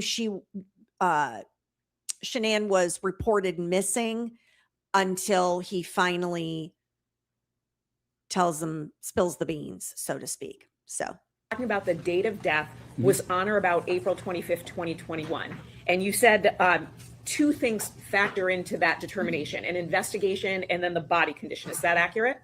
Yeah. So the investigation entails what? Is it people telling you the last time I saw her was this day or this time? How does the investigation factor in? Sure. That information is presented to me usually by law enforcement, last known alive, reporting as such. So we're not an investigative entity. So that's why we rely on outside sources. If someone hadn't told you that, if someone had not told you the last time that Ms. Warner was seen alive was roughly April 24th or April 25th, 2021, what would you have determined the date of death to be? I'm not sure I understand that. Sure. So let's imagine that this body was found. No one knows who she is. Right. And so you don't have any law enforcement officer telling you anything about last time seen. I see. What would you determine the date of death to have been? Yeah, for me, I would have to say unknown. So the body condition of Ms. Warner, independent of the investigation, would not give you a date, a month, a year? No. Okay, thank you. So that was my question. And then you indicated in your analysis that the time of death was unknown. Is that accurate? Correct. And that's because you can't tell that by the body condition. Correct. And also that the place of death was unknown, correct? Correct. And that's because you can't tell that, again, based on your analysis and the body condition. Correct.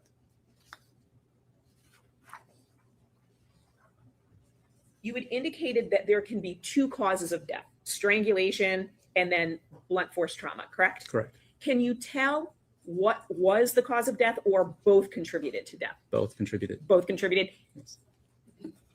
Now, with strangulation, there may be a loss of bodily fluids. Is that accurate? Possibly, yeah. And that would be, for instance, urine or bowels, correct? Correct. With blunt force injury, you indicated that the brain bleed would not cause external bleeding, correct?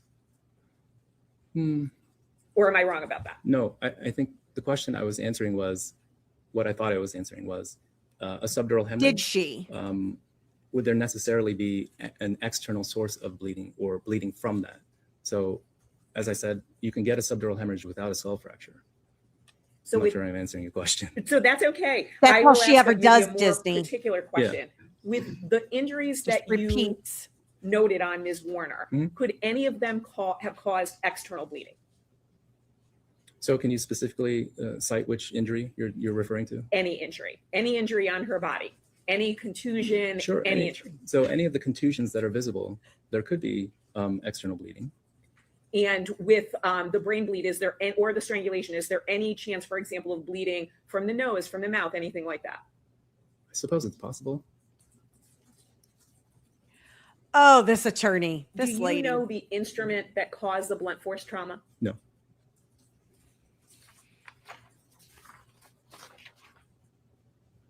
Moving on to the body, when you examine the body, was there an odor emanating beyond what you would expect with body decomposition? Sure. And what was that? Ammonia. Was it overpowering? At times, yes. Wow. And that odor might sound like a basic question. That is not a natural odor that a person has when they pass away. That, you believe, was a chemical from inside the tank? Well, if an individual, so if I were to pass away in a house that's abandoned and somebody comes upon me later, there would be a strong smell of ammonia from that. But in this case, with the environment of the tank, there's no way to discern. I'm not sure I'm asking. No, you are. That was it. So the overpowering at times ammonia odor, you don't know if that was from Ms. Warner, the anhydrous ammonia in the tank, or a combination of both? It's more than likely from the tank. More than likely from the tank. Yeah. From the chemicals in the tank? Absolutely. Nice And try. then because of the ammonia, in looking at your Shardy Cannon. analysis, there was tissue breakdown due to prolonged exposure to ammonia, Some, yes. and some facial features and landmarks were also absent because of the prolonged ammonia exposure. Sure, and the tape, yeah. Do you know are there studies about what prolonged ammonia exposure does to a body? Not that I know of. Not that I could find either. I didn't know if you knew any. No, And then we saw some red or brown mud-like substance. What was that? I don't know. I mean, I presume that it might be some dirt mixed with some fluids, but I don't know. But so the answer is you don't know. Setting aside your presumption, you do not know. Correct. I like this guy.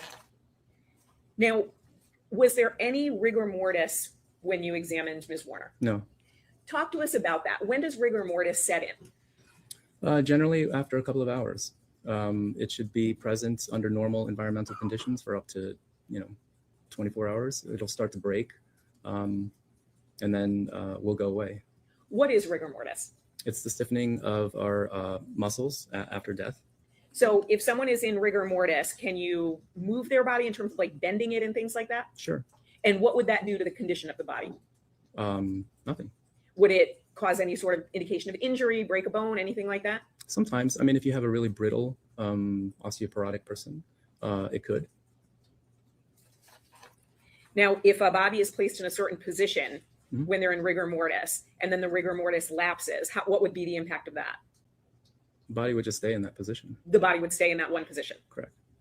I want to talk to you about the clothing that you had indicated were pajamas, but also indicated it might be a sweatsuit, correct?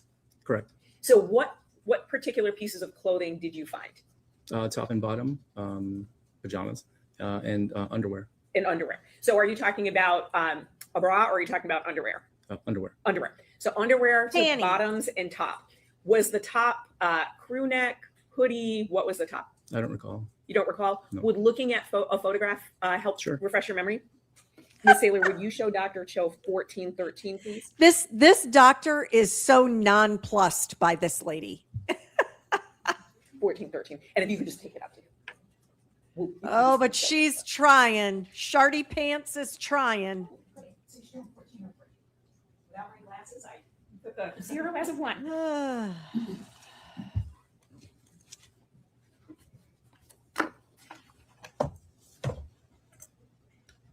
There's some other photographs if those would be helpful This as well. If man. you'd like to scan through You're those. speaking of the ones on the left of the screen. Yes. Did y'all see that how help refresh close your he memory? put that to his Okay, eye? so what was the top? Oh, goodness. From that, I can't even tell. I mean, it's just hanging down. Okay. So would you like to look at other photographs to help refresh your memory? Sure. Ms. Saylor, why don't you show him the photographs, Sure. all of them, and see if that helps? Presumably, these are the pants that are hanging over. Oh, you can go.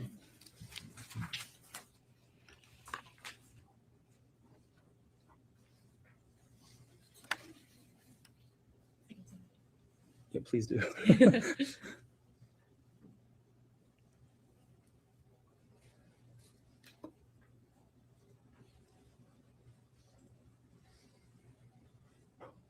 I'm not sure. I mean, I'm not sure. I can't tell where the top part of the clothing is. Okay, thank you, It's Ms. pretty Saylor. dis- So the clothing, let me jump back. Was the Mhm. clothing cut off, Ms. Warner? It could have been. Sometimes when it's difficult to remove from the body, we will cut. And so again, you found underwear, Mhm. earrings, a ring, a pair of lounge pants. Mhm. So they could be Sure. pajamas, it could be sweatsuit, could Sure. be loungewear. You don't know, correct? Sure. And then a top that again, you don't know if it's a crew neck, a hoodie, anything like that, correct? Correct. I mean, as I said, it looked like a set of pajamas to me, but Thank you. Thank you. Now, you talked about doing a toxicology report. Mhm. What impact would the delay in doing the analysis have on what you could find doing the toxicology report? well, the laboratory was able to test it, so not much impact at all. So you didn't do the testing yourself? No. We will collect samples, and they'll be sent out to a national laboratory, and then we wait for the results. So you looked at the results, but again, you didn't do the testing, correct? Correct. Now, finally, with everything that you did, you identified what you believe to be the causes of death and the manner of death. You don't know who the perpetrator was, correct? Correct. I have no additional questions. Thank you, sir. Oh, Dr. Cho, I love you. He is the best. Oh. I know, I hate Again, it. you've been doing this since 2007. I have to tell you, every attorney, I shouldn't say every attorney, every trial I have watched for quite some time now, one of the attorneys will do something like that. Okay, sure. After every single one, in Brendan Banfield, it was the same way. And now this woman, thank you. Thank you. Oh my gosh, I want to smack her. I don't know why she makes me so rageful. She definitely triggers something in me. So Yeah, super condescending. I don't like it. Yes, And a common practice is to rely on the investigation when you're dealing with date of death. always. I was a little bit confused because you said it earlier and then again on cross-examination. So you said both the strangulation and the blunt force trauma contributed to her cause of death. What does that mean? Either could have caused it. Either independently could have caused her death. Correct. Okay. And you were asked if you could determine what type of instrument was used. Is that correct? Correct. Does it necessarily, I mean, could it have been a wall or a table or a floor or any of those things? Yes.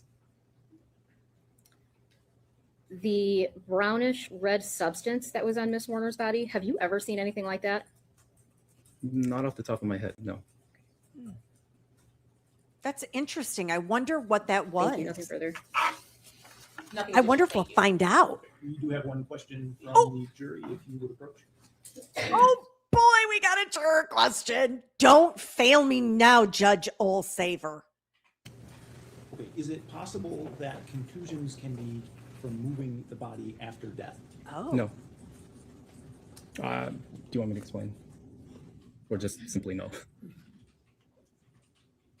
It's a question from the juror, so Ms. Wise, do you have any follow-up based on that question? I would just follow up and ask him to explain that. So the contusions form because of a vital reaction that we have to that injury. So if I'm dead, die, and somebody smacks my head, my heart isn't beating any blood. So there's no response to that injury. What about the brain bleed? Is that the same Same thing. thing? Okay, thank you. Nothing additional. Thank you. Okay, and may Dr. Cho be excused from his seat? Yes, Your Honor. Yes, Your Honor. Okay, thank you for your time, sir. You're free to go. Thank you. Oh, I'm sorry. I think we have another motion. I apologize. No worries. Question is being written while we were talking. Yes. We have another question.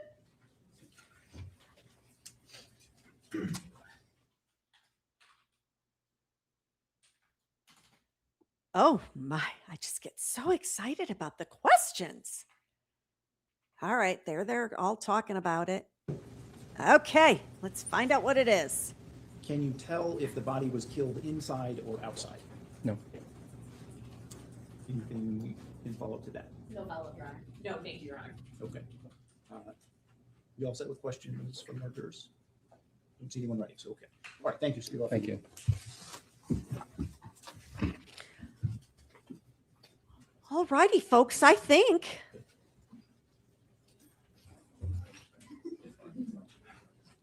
I didn't see how excited he got. Which one? The first one or the second one? Okay, We're going is, to back it up correct so I can before see it. I don't anticipate you want to start a new witness at this point. Is that No, it? Your Honor. Thank you. All right. Okay.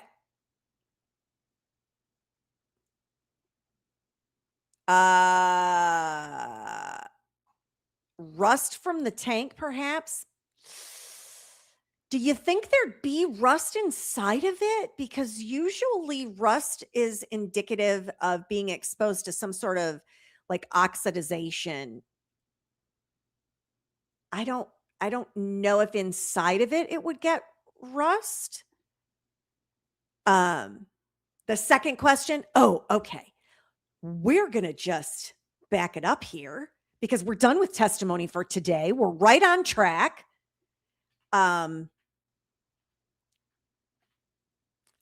Let me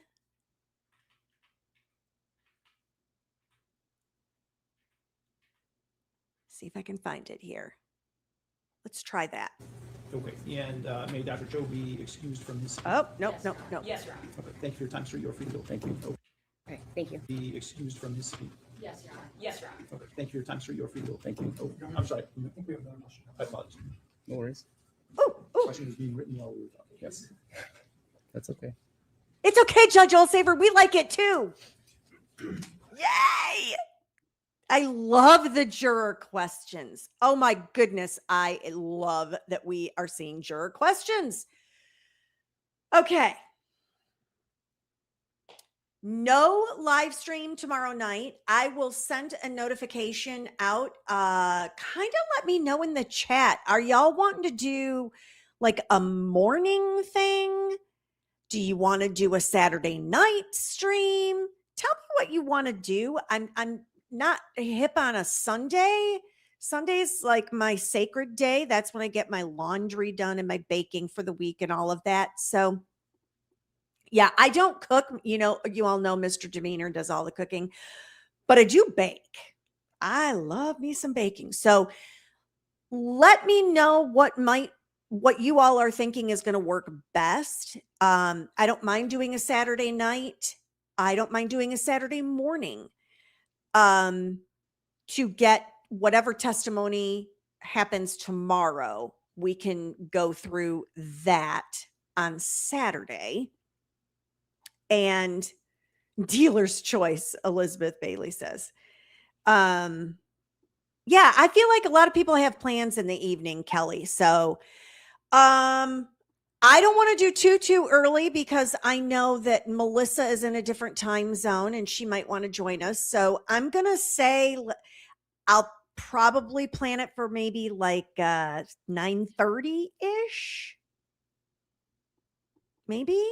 Does that work for everybody? 9:30 Central Time. So that would be 8:30. I'm sorry, it would be 10:30 Eastern.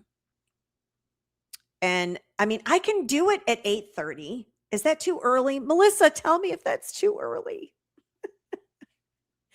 I may do 8:30 works really well for me, so I may end up doing 8:30. Okay, 8:30 it is. I'll be sending the notification. Thank you, Kelly, for modding away tonight for everything. Thank you, everybody else, for hanging out in the chickadee coop with me as we try to muddle through this Dale Warner case. My heavens. I don't think I have any other announcements or anything to make. And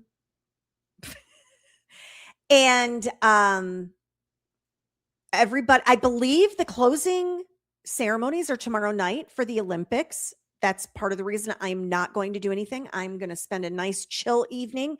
I might have a little glass of Moscato because you know I like my Moscato.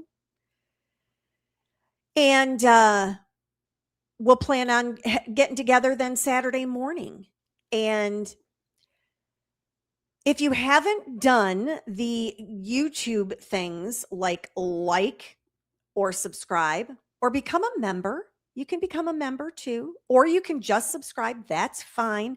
Tell all your friends about the great time you have hanging out here and how we all show up for our jury duty. Strange weekend. You're going to have some jury duty on Saturday. Sorry. I do appreciate everybody. And as I always say, it doesn't cost a penny to be kind. So find someone to do something nice for today if you haven't already. And as always,